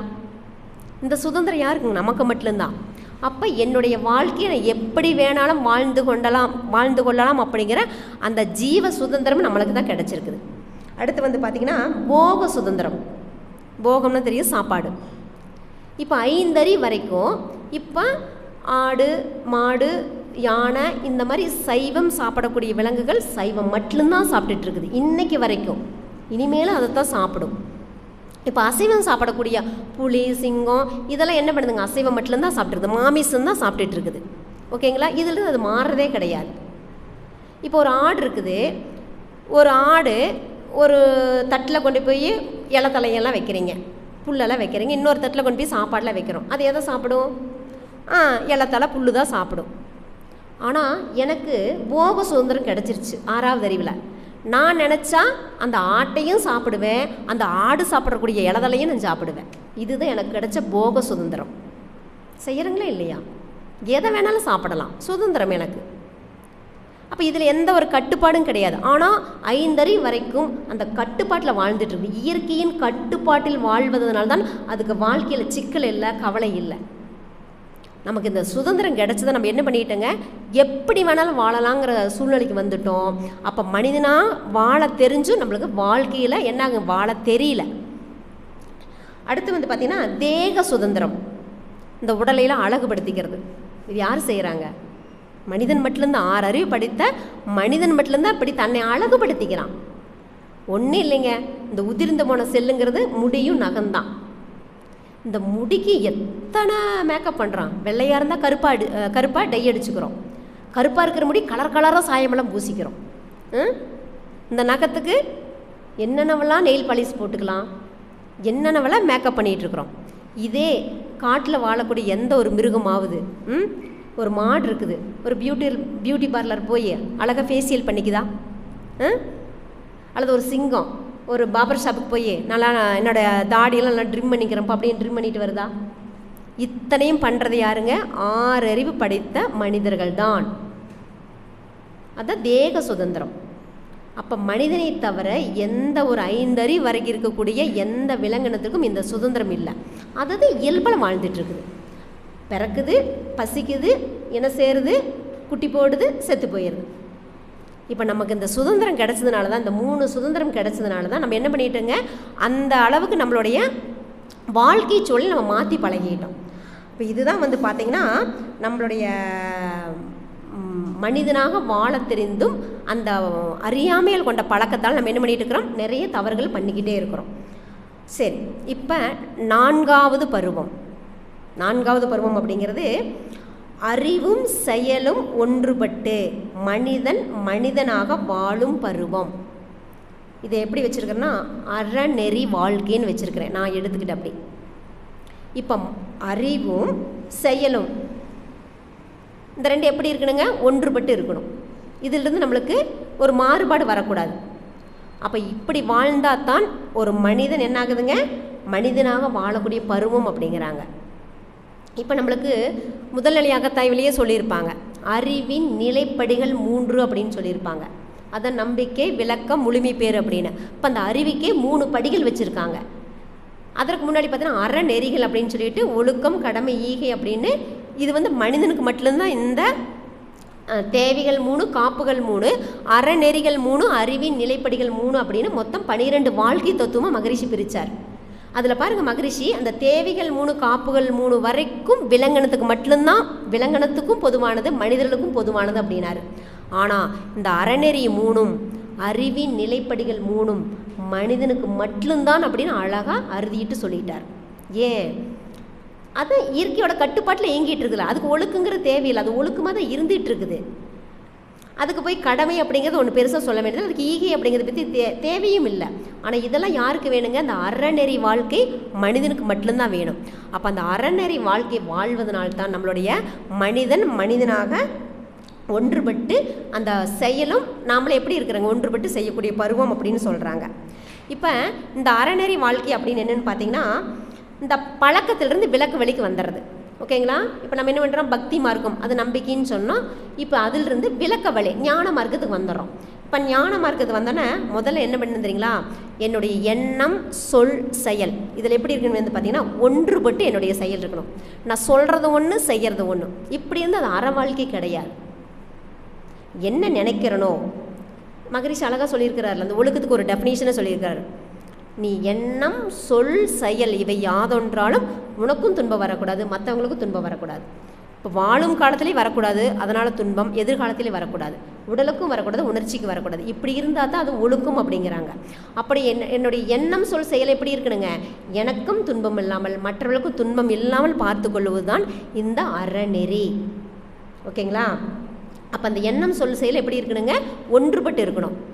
அதான் நாகரிகம். நா ப்ளஸ் அகம் ப்ளஸ் இரிகம் அப்படின்னு சொல்லுவாங்க. அப்போ நம்ம சொல்கிறது ஒன்று, உள்ளேருந்து வரக்கூடிய வார்த்தை ஒன்று, ஆனால் வெளிப்பக்கத்துக்காக நம்ம எப்படிங்க வேற ஒரு மாதிரி பேசுறது, என்னுடைய செயல் ஒரு மாதிரி இருக்கும். அதை சொல்லுங்க செய்யலைங்க அப்படிங்கிற மாதிரி அப்படி இருக்கக்கூடாது. அது அறநெறி வாழ்க்கை கிடையாது. அடுத்து வந்து பார்த்திங்கன்னா உள்ளங்களை தூய்மை செய்து கொள்ள வேண்டும். இந்த ஆன்மா எப்படி இருக்கணுங்க, ஆன்மாவை உணர வேண்டும் என்றால் உள்ளம் தூய்மையாக இருக்கணும். இதுதான் அகத்தவம். மகரிஷி கொடுத்துட்டார பயிற்சி. அப்போ தவம் செஞ்சு செஞ்சு நம்மளுடைய என்ன பண்ணிக்கணுங்க, அந்த ஆன்மாவை தூய்மை செய்து கொள்ள வேண்டும். அடுத்து வந்து பார்த்திங்கன்னா அகத்தாய்வு. மனதை என்ன பண்ணிக்கணுங்க, தூய்மை செய்து கொள்ள வேண்டும். ஏன்னா அகத்தாய்வு அப்படின்னாவே அதற்கு மனம் என்ன பண்ணிக்கணுங்க, தன்னை தூய்மை செய்து கொள்வதற்கு எடுத்துக்கொண்ட ஒரு பயிற்சி தான், அந்த பயணம்தான் அகத்தாய்வு பயிற்சி அப்படின்னு சொல்கிறாங்க. அப்போ என்னுடைய எண்ணம் சொல் செயல் இதில் ஒரு ஒழுங்கு வேணும். என்னுடைய உள்ளத்தை தூய்மை பண்ணணும், என்னுடைய மனதை தூய்மையாக வைத்து கொள்ள வேண்டும். அடுத்து வந்து பார்த்திங்கன்னா அன்பு செய்ய வேண்டும். இதுதான் அறிவும் செயலும் ஒன்றுபட்டு மனிதன் மனிதனாக வாழும் பருவம். அன்பு செய்யணும்.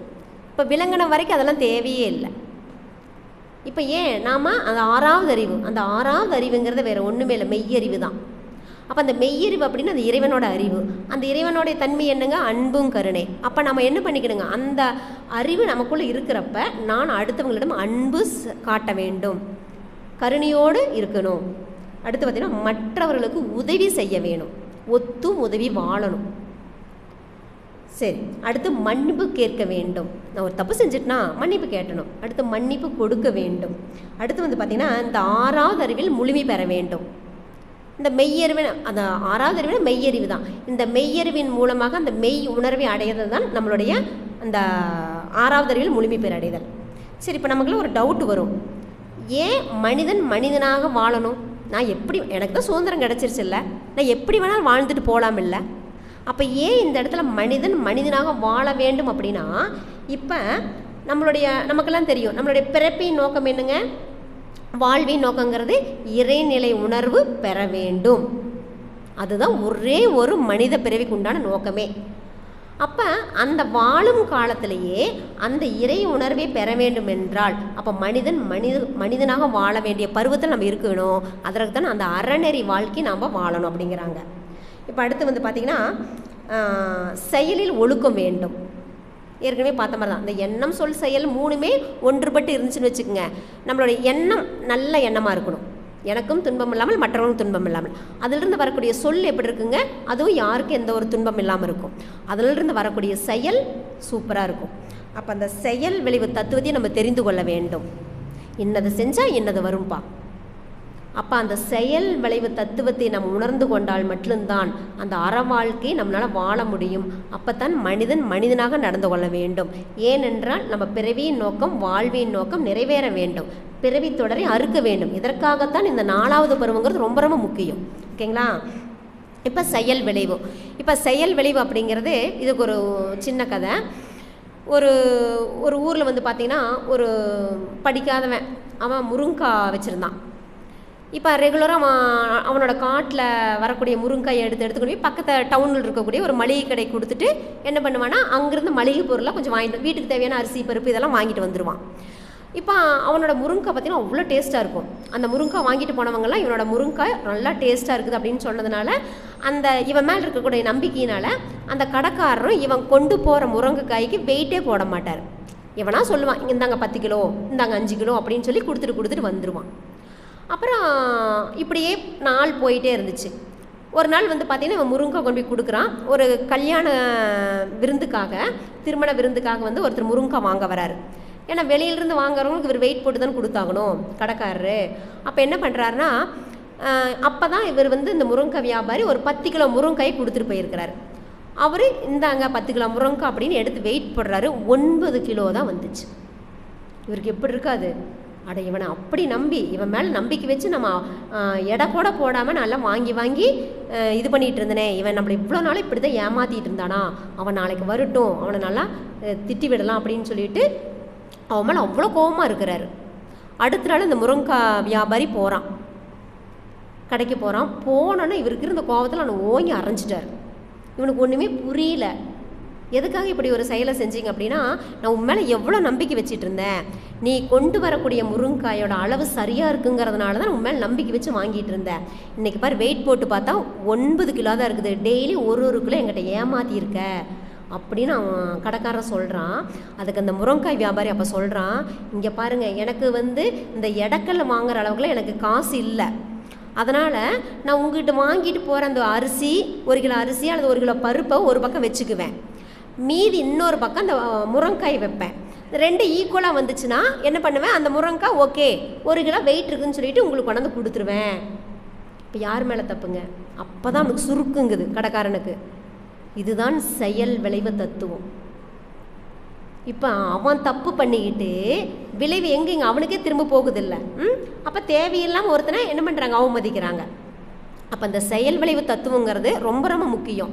இன்னதை செஞ்சால் இன்னதை வரும் அப்படின்னு நாம் கொஞ்சம் அந்த திரிகால ஞானம் அப்படின்னு சொல்லுவாங்க. ஒரு செயலை செய்வதற்கு முன்னாடி முற்கால அனுபவம், தற்கால சூழ்நிலை, எதிர்கால விளைவு, இந்த 3ஐயும் நம்ம என்ன பண்ணிக்கணுங்க, நல்லா உணர்ந்ததை ஒரு செயலை செய்யணுங்கிறாங்க. நம்ம ஒவ்வொன்றுக்கும் இப்படியே பார்த்துட்ருக்குறோங்க, அப்படியே எடுத்தோம் கவிழ்த்தோம் நம்மளுடைய செயல்லாம், ஏன்னா பழக்கம்.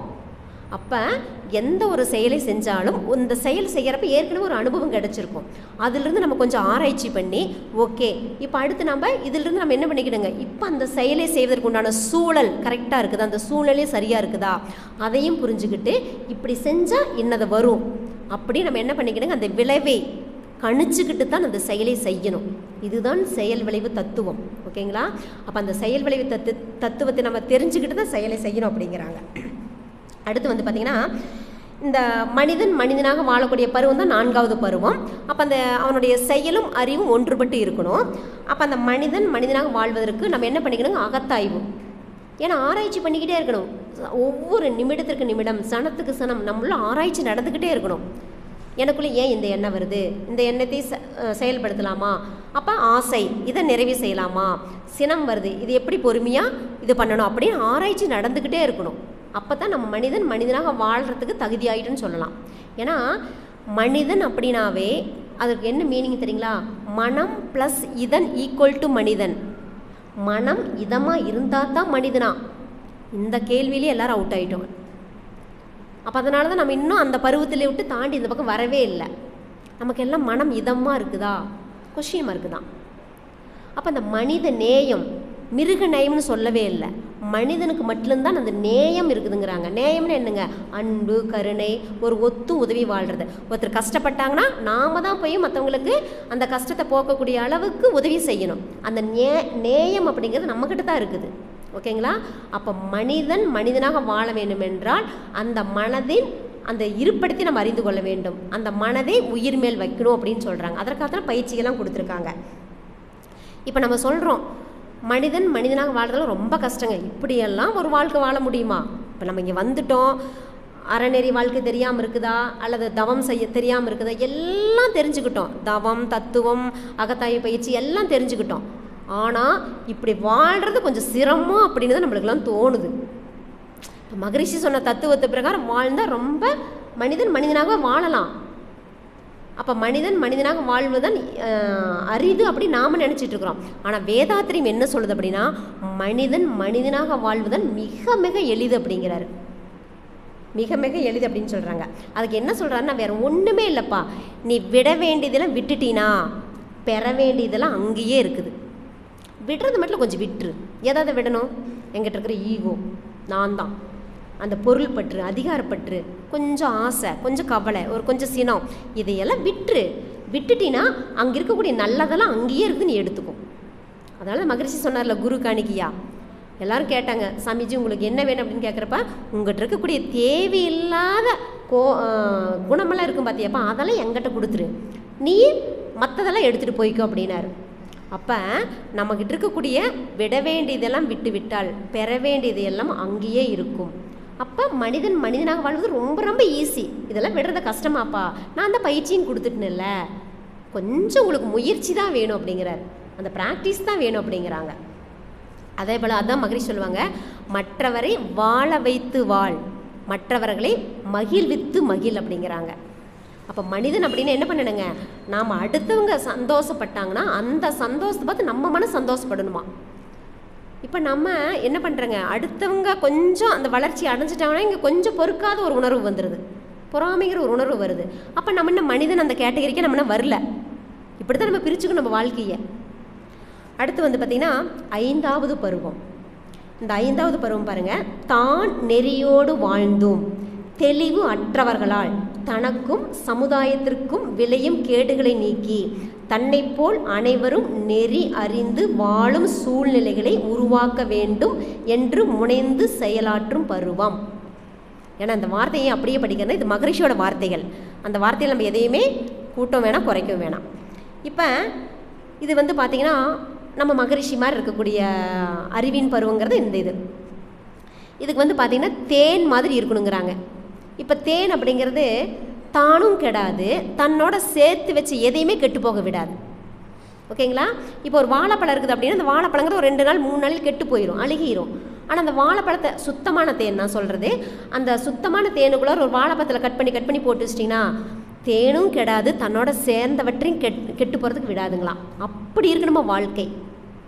நாமளும் வாழ்ந்து மற்றவர்களையும் வாழ வைக்கக்கூடியதான் இந்த 5வது அறிவின் பருவம் அப்படிங்கிறாங்க. இப்போ இதற்கு என்ன வேணுங்க? ஒழுக்கம், கடமை, ஈகிதம், அறநெறி வாழ்க்கை வாழ வேண்டும். அறநெறி வாழ்க்கை வாழ்ந்தோம் என்றால் எப்படி இருக்கணும்? அதற்கு பயிற்சிகளை தொடர்ந்து செய்யணும். என்ன பண்ணி மகரிஷி எல்லாத்துக்கும் பயிற்சி கொடுத்துட்டார். உடலை தூய்மை செய்ய வேணுமா? உடம்பில் இருக்கக்கூடிய விலங்கின பதிவுகள்லாம் போகணுமா? உடற்பயிற்சி செய்ய. உள்ளத்தை தூய்மை செய்ய வேணுமா? உன்னுடைய அகத்தை தூய்மை செய்ய வேணுமா? அகத்தாய்வு பயிற்சி செய்ய. உயிரை வளப்படுத்திக்கணுமா? உன்னுடைய காயகல்பம் செய்ய, தவம் செய்ய. இந்த மாதிரி எல்லாத்துக்கும் பயிற்சி கொடுத்துட்டு போயிட்டார். அப்போ இந்த பயிற்சிகளை தொடர்ந்து செஞ்சுக்கிட்டே இருக்கிறப்ப எப்படி வாழலாங்க? நாமளும் வாழ்ந்து மற்றவர்களையும் வாழ வைக்கலாம் அப்படின்னு சொல்லியிருக்காங்க. இப்போ இந்த மாதிரி தானும் வாழ்ந்து மற்றவர்களையும் வாழ வைத்த ஒரு சில மகான்கள் மட்டும் உதாரணத்துக்கு எடுத்துருக்கிறேன்.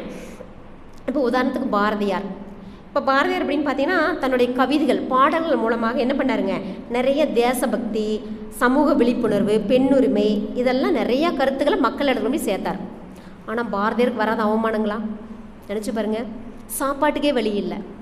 அவ்வளோ வறுமையிலையும் கூட பார்த்தீங்கன்னா அவர் என்ன பண்ணாருங்க, இந்த எப்படியாவது மக்களிடம் இருக்கக்கூடிய இந்த கருத்துக்களை கொண்டு போய் மக்களிடம் சேர்க்கணும் அப்படின்னு சொல்லிட்டு நிறைய பாடல்கள் மூலிமா புரட்சியெல்லாம் பண்ணார். அப்போ நமக்கு இந்த தனக்கும் சமுதாயத்துக்கும் ஒரு அவமானம் வர்றது அப்படிங்கிறப்ப என்ன பண்ணியிருக்கலாம், அவங்களால தாங்க முடியறதில்ல. அப்போ அந்த சமுதாயம் நல்லா இருக்கணும், அந்த சமுதாயத்தில் வாழக்கூடிய மக்களும் நல்லா இருக்கணும் அப்படிங்கிறதுக்காக தான் இவங்கெல்லாம் பாடுபட்டாங்க. அடுத்து வந்து பார்த்திங்கன்னா அம்பேத்கர் வந்து பார்த்திங்கன்னா நம்மளுக்கெல்லாம் தெரியும், ஒரு தாழ்த்தப்பட்ட ஜாதி. அவர் ஸ்கூலில் படிக்கிறப்ப மற்றவங்களையும் பெஞ்சில் உட்கார வைப்பாங்களாமா. அம்பேத்கர் மட்டும் பார்த்திங்கன்னா ஒரு சாக்கு பை, கோணி பைன்னு சொல்கிற பார்த்திங்கன்னா அதில் உட்கார வைப்பாராமா. எவ்வளோ அவமானப்பட்டிருப்பார் நினச்சி பாருங்கள். அப்படிப்பட்ட அந்த அம்பேத்கர் தான் வந்து பார்த்திங்கன்னா இந்த ஜாதி மறுமலர்ச்சி, அவர் சமூக நீதிக்காக என்ன பண்ணார், போராடினார். அவர் தான் அரசியல் அமைப்பு சட்டத்தை உருவாக்கினார். அப்படிப்பட்ட அந்த அவரை ரொம்ப அந்த சமுதாயத்தில் ரொம்ப கேவலமாக சித்தரித்தாங்க. அப்படிப்பட்ட அம்பேத்கர் தான் வந்து பார்த்திங்கன்னா இந்த அரசியலமைப்பு சட்டத்தையே உருவாக்கினார் அப்படிங்கிறாங்க. அன்னை தெரசா நமக்கெல்லாம் தெரியும், தன்னுடைய உடல், பொருள், ஆவி எல்லாவற்றையும் இந்த சமுதாயத்துக்காக அர்ப்பணித்தார். என்ன பண்ணாங்க, நிறையா தெரியும், இந்த தொழுநோய்களுக்கெல்லாம் ஆதரவு கொடுத்தாரு, அனாதை குழந்தைகளுக்கெல்லாம் ஆசிரமம் ஏற்படுத்தினாங்க, நோயுற்ற குழந்தைகள், ஊனமாக இருக்கக்கூடிய குழந்தைகளுக்கெல்லாம் அவர் ஒரு இல்லம் மாதிரி ஏற்படுத்தி அவங்களுக்கெல்லாம் வயிறார சாப்பாடு போட்டு கல்வியும் கொடுத்தார். இதற்காக அவர் நிறைய இடத்துல போய் என்ன பண்ணுவாங்க, உதவி கேட்டாங்க. ஏன்னா ஒரு தொண்டு நிறுவனம் அப்படிங்கிறது நடக்கணும் அப்படின்னா நிறைய பேர்த்தோட உதவிகள்லாம் வேணும். அப்போ ஒரு உதவி கேட்க போகிறாங்க. இப்படி நான் குழந்தைகளுக்கெல்லாம் கொஞ்சம் சாப்பாடு கொடுக்கணுங்க, அதுக்காக உங்களால் முடிஞ்ச உதவியை செய்யுங்க அப்படின்னு ஒரு அம்மாட்ட போய் கேட்குறாங்க. ஒரு அம்மா காரி உமிழ்ந்தாங்களாம். அதையும் வாங்கிட்டாங்க இந்த கையில். சரி ஓகே இது எனக்குங்க, இந்த குழந்தைகளுக்கு ஏதாவது ஒன்று கொடுங்கன்னு சொல்லிட்டு மறுபடியும் இந்த கையை நீட்டினாங்களாம். அந்த அம்மா தான் செய்த செயலால் கூனி குறுகி போய் என்ன பண்ணாங்க, தன்னால் முடிஞ்ச உதவியை செஞ்சாங்களாம். அப்போ அவங்கள இந்த அவமானம், நமக்கு இப்படி சமுதாயத்தில் ஒரு அவமானம் வருது அப்படின்னு நினச்சி பார்த்துருந்தாங்கன்னா இந்த மாதிரி ஒரு தொண்டு நிறுவனமெல்லாம் ஏற்படுத்தி என்ன பண்ணாங்க, மக்களை எல்லாத்தையும் ஒரு நல்ல வழியில் பார்த்துக்கிட்டாங்கல்ல. அப்போ தானும் வாழ்ந்து மற்றவங்களையும் வாழ வச்சாங்க. அடுத்து விவேகானந்தர் பார்த்திங்கன்னா அவர் சொல்லுவார், அந்த இந்து மதத்தோட தத்துவங்கள் என்ன பண்ணாங்க, அமெரிக்கா வரைக்கும் போய், நமக்கு தெரியும் அவர் தான் அமெரிக்காவில் போய் ஒரு சிறப்பு உரையை நிகழ்த்தினார். அப்போ அந்த தத்துவத்தை எல்லா நாடுகளுக்கும் போய் சொன்னார். அப்போ அந்த இளைஞர்களை வந்து சீர்திருத்த பணிக்காக தூண்டி விட்டார். அவர் சொன்னார் இல்லைங்க, 100 இளைஞர்களும் என்னிடம் கொடுங்கள், ஒரு புதிய சமுதாயத்தை உருவாக்கி காட்டுறேன் அப்படின்னார். அப்போ இளைஞர்களிடம் விழிப்புணர்வு வரணும் அப்படிங்கிறதுக்காக அவர் நிறைய பாடுபட்டார். அதற்காக விவேகானந்தரோட பணி அளப்பரியதுங்க. அடுத்து வந்து பார்த்திங்கன்னா வள்ளலார் தெரியும். அவருடைய கருத்துக்களை வெளியில் சொல்கிறப்ப மக்கள் யாரும் ஏற்றுக்க தயாராக இல்லை. அப்போ என்ன பண்ணாருங்க, அதுக்காக அதை சுத்த சன்மார்க்க சங்கம் அப்படின்னு ஒன்று ஏற்படுத்தினார். அப்படி ஏற்படுத்தி என்ன பண்ணாங்க, சத்திய ஞான சபை அப்படிங்கிறத ஒன்று ஏற்படுத்தி சாப்பாடு இல்லை, முதல்ல அவங்களுக்கு வயிற்று பசி போகணும்ப்பா. பசியில் வந்து நம்ம தத்துவங்களை கேட்க சொன்னால் யாரும் தத்துவங்களை கேட்க மாட்டாங்க. அப்போ அவங்களுக்கு முதல்ல அந்த பசியை போகணும் அப்படிங்கிறதுக்காக அந்த அணையா அடுப்பை ஒன்று ஏற்படுத்தி இன்றைக்கு வரைக்கும் அந்த அடுப்பு எரிஞ்சிக்கிட்டு தான் இருக்குது. அதுபோக பார்த்திங்கன்னா மறுபடியும் இந்த உயிர் கொல்லாமை, யாரும் உயிரை கொல்லக்கூடாதுப்பா, புலால் சாப்பிடக்கூடாது அப்படிங்கிற அந்த இதில் ரொம்ப வலியுறுத்தினார். இதெல்லாம் கொஞ்சம் மக்கள் என்ன பண்ணாங்க, ஏற்றுக்க விரும்பலை. அப்புறம் அவரும் அது இல்லாமல் என்ன பண்ணாருங்க, முடிஞ்ச வரைக்கும் தன்னால் முடிஞ்ச அந்த தொண்டினை மக்கள் நல்லா இருக்கணுங்கிறதுக்காக தான் கடைசி வரைக்கும் வலியுறுத்தினார். அடுத்து புத்தர், அவர் என்ன பண்ணார்னா, உலக மக்களும் அறியாமையில் இருக்கிறாங்க, இந்த அறியாமையிலிருந்து என்ன பண்ணாங்க, அவரை விடுபட வைக்கணும், அவங்களுக்கெல்லாம் ஒரு நல்ல இந்த பௌத்த மதத்தை கொண்டு போய் பரப்பணும். அப்போ கடவுள் ஒன்றே அப்படிங்கிற அந்த தத்துவத்தை அவங்க மக்களிடம் போதிக்கணுங்கிறதுக்காக அவர் அப்படி தான், அவர் எப்பேற்பட்ட வாழ்க்கை வாழ்ந்தாருங்க, ஒரு இளவரசன். அப்படி இளவரசனாக இருந்தவர் வீடு வீடாக போய் பிச்சை எடுத்து சாப்பிட்டார். எவ்வளோ பெரிய அவமானம், எவ்வளோ பெரிய அவரோட வாழ்க்கையில் நடந்த துயரம், எவ்வளோ அவமானப்பட்டிருப்பார். அவர் அப்படி ஒரு இடத்துலேருந்து இன்னொரு இடத்துக்கு போயிட்டுருக்கிறப்ப ஒருத்தன் தகாத வார்த்தை, தேவையில்லாத வார்த்தையெல்லாம் அவளை பேசிக்கிட்டே இருக்கிறாராம். அப்போ புத்தர் அவர் பாட்டுக்கு போயிட்டே இருக்கிறாராம். அப்போ இந்த கூட வர அனந்தருக்கு ஒரு கோபமே வந்துருச்சு. என்னப்பா இப்படி திட்டிகிட்டு இருக்கிறா நம்ம குருவை, இவர் ஒரு வார்த்தை கூட பதில் வார்த்தை பேசலையே, அமைதியாக போகிறாரே அப்படின்னு சொல்லிட்டு போயிட்டே இருக்கிறாங்க. அவனும் எவ்வளோ நேரம் தான் பேசுவான், கத்தி ஓஞ்சிட்டான். கடைசியாக அந்த ஊரையெல்லாம் தாண்டி ஒரு இடத்துல போய் உட்காந்துட்டு இருக்கிறப்ப அந்த அனந்தர் கேட்டாராம், ஏன் குருவே, உங்களை ஒருத்தர் தேவையில்லாத வார்த்தையெல்லாம் உங்களை அவ்வளோ அசிங்கமாக திட்டினானே, அதுக்கு நீங்கள் ஏன் மறுத்து ஒரு வார்த்தை கூட பேசலையே அப்படின்னு கேட்டாராம். அதற்கு அவர் சொன்னாராம், அவன் பேசிய வார்த்தைகள் எனக்கானவை அல்ல, அதை நான் ஏற்றுக்கிட்டுனா எனக்கான வார்த்தை, அதை நான் ஏற்றுக்கவே இல்லை, அப்புறம் எப்படி எனக்கான வார்த்தையை நான் சொல்ல முடியும்? இப்போ ஒருத்தர் எனக்கு ஒரு பொருள் கொடுக்குறாங்க அப்படின்னா அந்த பொருள் நான் ஏற்றுக்கிட்டுனா அந்த பொருள் எனக்கு சொந்தம், இல்லைங்க வேணாம் அப்படின்னா அந்த பொருள் அவருக்கே தான் சொந்தம். அதே போல் இந்த வார்த்தை எனக்கான வார்த்தை இல்லை, அப்போ எனக்கான வார்த்தை இல்லை அப்படிங்கிறப்ப எனக்கு எதுவுமே பாதிக்கலை. இப்போ எவ்வளோ அவமானங்கள் நினச்சி பாருங்கள். அவ்வளோ இளவரசனாக வாழ்ந்தவர் வீடு வீடாக போய் பிச்சை எடுத்துலாம் சாப்பிட்டார். ஏன் மக்கள் அந்த அறியாமையிலிருந்து விடுபடணும், நிறைய அந்த கடவுளை பற்றி தவறாக புரிதல் இருந்துகிட்ருக்குது, இவங்களுக்கெல்லாம் அந்த உண்மைத்தன்மை என்னங்கிறத சொல்லணும் அப்படிங்கிறதுக்காக இவ்வளோ சமுதாயத்துக்காக பாடுபட்டார். அடுத்து பார்த்தீங்கன்னா இயேசு, அவரும் அப்படி தான் என்ன பண்ணாருங்க, அந்த சமுதாயத்திற்காகவும் மக்கள் நல்லா இருக்கணுங்கிறதுக்காக தன்னுடைய உயிரையே தியாகம் செஞ்சார். நமக்கெல்லாம் தெரியும், தன்னுடைய கூட இருந்த சீடனாலேயே காட்டி கொடுக்கப்பட்டு தான் என்ன பண்ணாங்க, இயேசுவை சிலுவையில் அரைஞ்சாங்க. அப்போ கூட மற்றவங்களாம் போய் அவரை தாக்க போகிறாங்க அந்த காட்டி கொடுத்த சீடனை. அப்போ இயேசு சொல்கிறார், அறியாமையால் தவறு செய்து விட்டார், தயவு செய்து மன்னியுங்கள் அப்படின்ட்டார். சாகரப்போ கூட ஒருத்தர் என்ன பண்ணாங்க, அவர் கஷ்டப்படுத்த விரும்பலை. ஞானிகள்லாம் அவங்களோட மனமெல்லாம் இப்படி தான் இருந்துச்சு. அப்போ அவருடைய தியாகம் சிலுவை மரணம். அடுத்தது முகமது நபிகள், அவர் அப்படித்தாங்க இந்த இஸ்லாம் மதத்தை பரப்பதற்காக தான் பார்த்திங்கன்னா இந்த சமுதாயம் அமைதியாக இருக்கணும், மக்கள் எல்லாரும் நல்லா இருக்கணும் அப்படிங்கிறதுக்காக தான் அவர் மட்டும் இல்லைங்க, அவருடைய நண்பர்கள், அவருடைய குடும்பங்கள் எல்லாமே உயிரை திறந்துட்டாங்க. அப்போ எல்லா மகான்களும் பார்த்திங்கன்னா இந்த சமுதாயத்துக்காகவும் அந்த சமுதாயத்தில் தமக்கு வந்த அவமானத்தையும் பொறுத்துக்கிட்டு அவங்க சோர்ந்தெல்லாம் போகலை, எல்லா மக்கள் நல்லா இருக்கணுங்கிறதுக்காக தான் இவ்வளோ சேவைகளும் செஞ்சிட்டு இருந்தாங்க. இப்போ இறுதியாக வந்து பார்த்திங்கன்னா நம்மளுடைய வேதாத்ரி மகரிஷி. இப்போ மகரிஷியோட ஒரே ஒரு நோக்கம் நமக்கெல்லாம் தெரியும், தனி மனித அமைதி மூலம் உலக அமைதி. இதுக்காக தான் ஒரு சங்கத்தை ஏற்படுத்தினாங்க. சரிங்க, இப்போ நிறைய நம்மளுக்கு பயிற்சியெல்லாம் கொடுத்துட்டாங்க. சரி, இந்த நம்மளுக்கு ஒரு உடற்பயிற்சி கொடுத்துருக்காரு, ரொம்ப ஈஸியாக எளிய முறை உடற்பயிற்சின்னு சொல்கிறோம். இது நம்மளுக்கு ஈஸியாக கிடச்சிருச்சு. ஆனால் மகரிஷி அவ்வளோ ஈஸியாக அவருக்கு கிடச்சிது, அவருக்கு கிடைக்கல. அவர் எத்தனையோ யோக முறைகளையெல்லாம் போய் படித்து பார்த்து அவர் செஞ்சு இதை செஞ்சால் உடம்புல ஏதாவது பக்க விளைவுகள் சைடு எஃபெக்ட் வருதா அப்படின்னு அவர் ஆராய்ச்சி பண்ணி தான் உடம்பையும் ஒரு லேபாக மாற்றிக்கிட்டு தான் நமக்கு என்ன பண்ணாருங்க, இந்த பயிற்சியெல்லாம் கொடுத்தார். நமக்கெல்லாம் தெரியும் காயகல்பம், 40 வருட ஆராய்ச்சி, எவ்வளோ கஷ்டப்பட்டிருப்பார். அப்போ நமக்கு ஒவ்வொரு தனி மனிதனும் அமைதியாக வாழணும், உடல் நலத்தோடு இருக்கணும், இதற்காக கொடுக்கப்பட்டதான் இந்த பயிற்சிகள் எல்லாம். அப்போ ஒரு கரும்பை பிழிஞ்சாதான் சாறு வரும். அப்போ அவர் என்ன பண்ணாருங்க, அந்த கரும்பாக இருந்து அவர் தன்னையே வருத்திக்கிட்டு நமக்கு ஜூஸ் மட்டும் கொடுத்துட்டு போயிட்டார். அந்த ஜூஸ் எடுத்து குடிக்கிறதுக்கே நமக்கு கொஞ்சம் கஷ்டமாக இருக்குது. ஓகேங்களா? அப்படிப்பட்ட உன்னத மகான் தான் நம்மளுடைய வேதாத்ரி மகரிஷி. அடுத்து வந்து பார்த்திங்கன்னா தியானம். அதில் உச்சகட்ட தவம் அப்படின்னு சொல்லக்கூடிய அந்த ராஜயோகத்தில் துரியாதீத தவத்தை நம்மளுக்கு கொடுத்துட்டாங்க. சரி, இப்போ மகரிஷிக்கு மட்டும் அவமானம் வராமல் இருந்துச்சுங்களா? அவருக்கு மெயினாக வந்து பார்த்திங்கன்னா இளமை பருவத்திலேயே அவர் என்ன செல்வந்தராகவே இருந்தாருங்க. சாப்பாட்டுக்கே வழி இல்லை. அம்மா அப்பா அப்படி என்ன பண்ணுறாங்க, அப்படியே அழுகுறாங்க. ஐயோ, ஆசாசியாக இருந்து ஒரு ஆண் குழந்தை நம்மளுக்கு பிறந்திருக்குது, இவனுக்கு ஒரு வேளை கஞ்சி கூட கொடுக்க முடியலையே அப்படின்னு 2 பேர் கண்ணீர் விட்டு அழுகுறாங்க. அப்படி ஒன்றுமே இல்லாத ஒரு, அதாவது வறுமையில் வாழ்ந்த குடும்பம் தான் நம்ம வேதாத்ரி மகரிஷியோட குடும்பங்க. அப்போ அவர் அப்படி இருந்துக்கிட்டு சில கேள்விகள் அப்பப்போ கிடைச்ச குருமார்கள் மூலியமாக அந்த கேள்விகளை விட தெரிஞ்சுக்கிட்டு அந்த தத்துவத்திலையும் தவத்திலையும் ஆழ்ந்து போயிட்டே இருந்தார். அப்படி ஆழ்ந்து போய் என்ன பண்ணாருங்க, வாழ்க்கையில் உச்ச நிலைவை அடைஞ்சார். தொழில், அந்த வேதாத்திரிய அந்த நெசவு தொழில உச்சகட்டம். அதாவது பார்த்திங்கன்னா 2 அம்பாசிடர் கார், ஒரு எவ்வளோ பேர்த்துக்கு வேலை வாய்ப்பெல்லாம் கொடுத்து அந்த கார் வந்து மற்றவங்களுக்கு இலவச கார். ஒரு கார் அவர் பயன்படுத்திக்குவார், இன்னொரு கார் பெட்ரோல்லாம் போட்டு டிரைவர் போட்டு ரெடியாக நிறுத்தி வச்சுருப்பாராம். எப்போ யாருக்கு என்ன ஒரு உதவினாலும் எடுத்துகிட்டு போங்க அப்படின்ட்டு வரான். அது டிரைவர் இவரே போட்டு நீங்கள் எடுத்துகிட்டு போங்க அப்படின்பாரான். அப்படி வாழ்க்கையின் உச்ச நிலைக்கு இருந்தார். அது நீடிச்சுதுங்களா?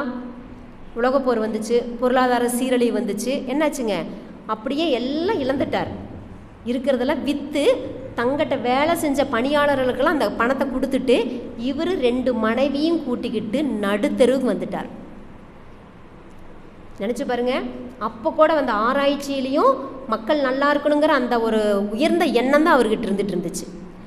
அப்போ வந்து பார்த்தீங்கன்னா 1958 உலக சமுதாய சேவா சங்கம் WCSCங்கிற அப்படி ஒரு சங்கத்தை ஏற்படுத்தினார். இவர் உலக சமுதாய சேவா சங்கங்கிற ஒரு போர்டை போட்டுக்கிட்டு ஒரு குடிசையிலைங்க உக்காந்துட்டு இருக்கிறார். அந்த பக்கம் போகிற ஒருத்தர் சொல்லிட்டு போனானா, பைத்தியக்காரன் இவன் என்னமோ உலகத்தையே சமாதானம் அடைய போகிறானாமா, இவன் ஒரு பைத்தியக்காரன் அப்படின்னு சொல்லிட்டு இவர் ரொம்ப ஏளனமாக கேலியெல்லாம் பேசினாங்க. அப்போ கூட மகரிஷி சோர்ந்தெல்லாம் போகலை.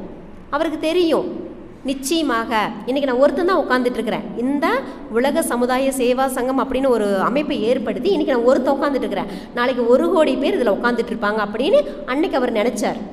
அது நடந்துக்கிட்டு தான் இருக்குது இன்றைக்கி. அதனால் பார்த்திங்கன்னா அது போக இல்லாமல் 14 வேதாத்ரி திட்டங்கள் நமக்கெல்லாம் தெரியும். பொருள் துறை, அதாவது போர் இல்லா நல்லுலகம், பொருள் துறையில் சமநீதி, இந்த மாதிரி நிலவுலகோர் ஆட்சின்னு சொல்லிட்டு 14 வேதாத்ரி திட்டங்கள்லாம் கொடுத்தாருங்க. இது ஐக்கிய நாடுகள் சபைகள் வரைக்கும் போனார். ஏன், இந்த உலகம் அமைதியாக இருக்கணும், போரெல்லாம் வேண்டாம், அப்போ இந்த நில உலகம் அமைதியாக இருக்கணும் அப்படிங்கிறதுக்காக தான் இந்த 14 வேதாத்ரி திட்டங்களையும் மகரிஷி கொடுத்தாங்க. அது இல்லாமல் அவர் குரு அப்படிங்கிற ஒரு இருந்தார். நான் மட்டுமே எல்லாமே கொடுத்துட்டுப்பா, நான் தான் உடற்பயிற்சி கொடுத்தேன், நான் தான் தவத்தையெல்லாம் கற்றுக் கொடுத்தேன், நான் தான் அகத்தாய் பயிற்சியெல்லாம் சொல்லி கொடுத்தேன், அப்போ நான் தான் குரு அப்படின்னு என்னைக்காவது அவர் நினச்சாருங்களா? நம்ம எல்லாத்தையும் என்ன பண்ணிடுறோம், குரு ஸ்தானத்துக்கு உயர்த்தி விட்டார். நமக்கெல்லாம் அருள்நிதி அப்படிங்கிற ஒரு பட்டத்தை கொடுத்துட்டு நம்மளே என்ன பண்ணாங்க, குரு ஸ்தானத்துக்கு உயர்த்தி விட்டார். போப்பா, எனக்கு அடுத்தது உங்களுக்கு அடுத்து யாருங்க குரு அப்படின்னு கேட்குறப்ப நீங்கள் அனைவருமே குரு தான். அப்போ நான் ஒருத்தனால மட்டும் இந்த பணியை செய்ய முடியாது, இன்னும் நீங்கள் எல்லாரும் வரணும். இப்போ நான் தெரிஞ்சதெல்லாம் சொல்லிட்டேன், இதுக்கு மேலே உங்களுக்கு ஏதாவது தெரிஞ்சதுனாலும் மேற்கொண்டு இதில் சேர்த்திக்கிங்கன்னு சொல்லிட்டு போயிட்டார். அவ்வளோ பெரிய அற்புதமான குரு தான் நம்ம வேதாத்ரி மகரிஷி. அப்போ நம்ம வேதாத்ரி சீடர்களை என்ன பண்ணணுங்க, அவர் காட்டிய வழியில் அவர் என்ன பண்ணாருங்க, தானும் வாழ்ந்து மற்றவர்களையும் வாழ வச்சார். இப்போ மனிதனாக வாழ வைக்கக்கூடிய ஒரு பயிற்சி தான் மனவளக்கலை. ஓகேங்களா? அப்படிப்பட்ட மனிதனாக வாழக்கூடிய பயிற்சி நம்மகிட்ட கொடுத்துட்டு போயிட்டார். அதற்குண்டான பொறுப்பையும் நம்மகிட்ட கொடுத்துட்டு போயிட்டார். அப்போ அந்த உயிர் தொண்டு அப்படிங்கிறது எவ்வளோ பெரிய புனிதமான ஒரு தொண்டு நமக்கெல்லாம். அந்த அருள்நிதி அப்படிங்கிற அந்த உயிர் தொண்டு அப்படிங்கிற பணியை எல்லாரும் சீராக செய்யணும். ஓகேங்களா? அப்போ அந்த வேதாத்ரி சீடர்கள் அனைவரும் நம்ம என்ன பண்ணணும், இதற்காக முன் வரணும் அப்படின்னு சொல்கிறாங்க. இப்போ நமக்கெல்லாம் தெரியும், இப்போ மனதிற்கு மூலம் உயிர், உயிருக்கு மூலம் அறிவு, அறிவிற்கு மூலம் இறைநிலை.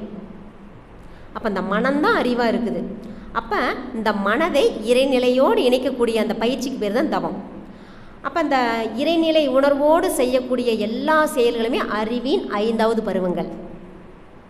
இப்போ நம்ம ஒவ்வொரு செயலையும் செய்கிறப்ப அந்த இறைநிலை உணர்வோடு செஞ்சோம்னா அதுதான் நம்ம 5வது பருவத்தில் இருக்கிறோன்னு சொல்லிக்கலாம். அப்போ நாமளும் வாழ்ந்து மற்றவர்களையும் வாழ வைக்கணும். அதுக்கு தான் வந்து பார்த்திங்கன்னா மகரிஷி ஒரு இதில் சொல்கிறாரு, அறிவுக்கு அடிமையாவதே பக்தி, அறிவை அறிவால் அறிய பழகுது யோகம், அறிவை அறிவால் அறிந்த நிலையே முக்தி, அறிவை அறிந்தோர் அன்பின் அறமே ஞானம். இந்த மாதிரி சொல்லியிருக்காங்க. அப்போ நம்ம எல்லாம் உணர்ந்துட்டோம். அந்த இறைநிலை உணர்வு கிடைச்ச பின்னாடி நம்மளுடைய கடமைங்கிறது அந்த சிறு குடும்பத்துக்குள்ளே மட்டும் இருக்கக்கூடாதுங்கிறாரு. அப்போ அந்த உன்னுடைய கடமை அப்படிங்கிறது அந்த உலக அளவுக்கு வரணுங்கிறார். அந்த உலகமே உன்னுடைய குடும்பமாக நினச்சிக்கோ, அந்த உலகத்தில் இருக்கக்கூடிய மக்கள் அனைவரும் உன்னுடைய குடும்ப உறுப்பினர்கள் அப்படின்னு ஒரு எல்லை கோட்டை போட்டுக்கிட்டு குடும்ப அளவில் மட்டும் இருக்காத, கொஞ்சம் சமுதாயத்துக்கும் வரணும், இந்த சமுதாய பணி செய்கிறதுக்கும் வரணும் அப்படிங்கிறதுக்காக தான் மகரிஷி என்ன சொல்லியிருக்கிறாங்க, நம்மளுக்கு அந்த அருள்நிதி அப்படிங்கிற ஒரு பதவியை கொடுத்து அனைவருக்கும் தொண்டு செய்யணும் அப்படின்னு சொல்லிட்டு நம்ம எல்லாத்தையும் குரு ஸ்தானத்துக்கு உயர்த்தி வச்சுருக்கிறாங்க. அப்போ நாம் இப்போ இது வரைக்கும் 5 பருவங்களை பார்த்தோம். இப்போ மனிதன், இப்போ நாம் இந்த 5 பருவங்களை நாம் எந்த அறிவின் நிலையில் இருக்கிறோம் அப்படிங்கிறத நாம் கொஞ்சம் தெரிஞ்சுக்கலாம். இப்போ நம்ம முதல் பருவத்தையெல்லாம் கடந்துட்டோம். இப்போ நம்ம மனிதனாக பிறந்துட்டோம், மனிதன் தெரியாது நமக்கு. அப்போ அந்த குழந்தை பருவத்தையெல்லாம் கடந்துட்டோம்.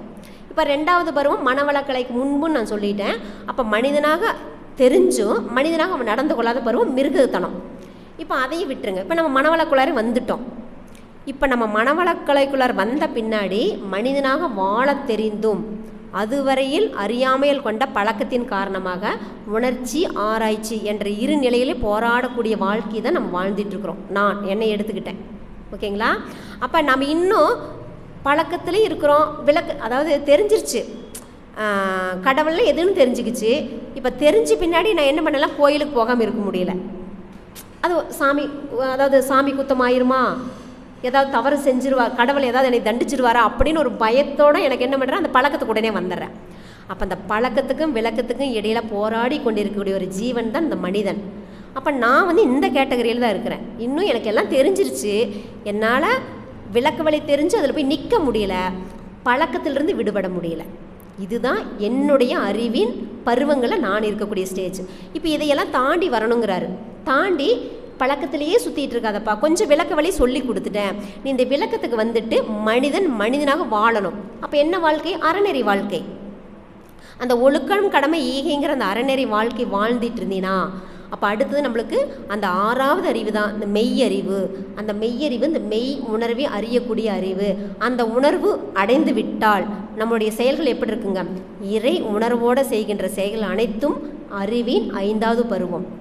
இப்போ மகரிஷி சொல்லக்கூடிய எத்தனையோ இன்னல்கள் வந்திருக்குது எல்லாத்துக்குமே, நமக்கு அவ்வளோ பெரிய கஷ்டமெல்லாம் வரலையே.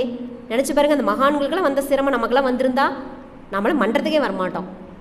அவங்களாம் அதிலிருந்து சோர்ந்தே போகாமல் இன்னும் என்ன பண்ணிகிட்டு இருக்கிறாங்க, மக்கள் நல்லா இருக்கணுங்கிறதுக்காக தான், அதாவது தான் கஷ்டப்பட்டாலும் பரவாயில்ல மற்றவங்க நல்லா இருக்கணுங்கிறதுக்காக என்ன பண்ணாங்க, அந்த ஏன்னா மற்றவங்களை இறைவனாக பார்த்தாங்க, அவங்க இறைவனின் சொரூபமாக பார்த்தாங்க அவங்கெல்லாம். ஏன்னா அவங்க இறை உணர்வை அடைஞ்சிக்கிட்டாங்க, அதனால் மற்றவங்கள இறைத்தன்மையை பார்க்க முடியுது. இப்போ நாம் அந்த நிலைக்கு வந்துட்டுமா, நான் இறைவன் அப்படிங்கிற உணர்வு எனக்குள்ளே வந்துட்டா மற்றவங்கள பார்க்குறப்ப அந்த உணர்வு எப்படி இருக்கும், அப்போ அந்த உணர்வோடு தான் நான் பார்ப்பேன். அப்போ நான் செய்யக்கூடிய செயல்கள் எப்படி இருக்கும், அந்த இறைநிலையோடு இணைந்த செயலாக இருக்கும். ஓகேங்களா? அப்படிப்பட்ட அந்த அறிவின் 5 பருவங்களில் நம்ம கொஞ்சம் கொஞ்சம் கடந்து வந்துட்டே இருக்கணும். அந்த கடைசி பருவநிலைக்கு வந்தால் தான் நம்ம வாழ்க்கையின் முழுமை பேர், அதுதான் முக்தி, மோட்சம், வீடு பேர் எல்லாமே. ஓகேங்களா? அப்போ நம்ம அந்த நிலைக்கு வரணும் அப்படிங்கிறதுக்காக தான் பயிற்சி கொடுத்துட்டார், அழகாக ரூட் போட்டும் கொடுத்துட்டார்.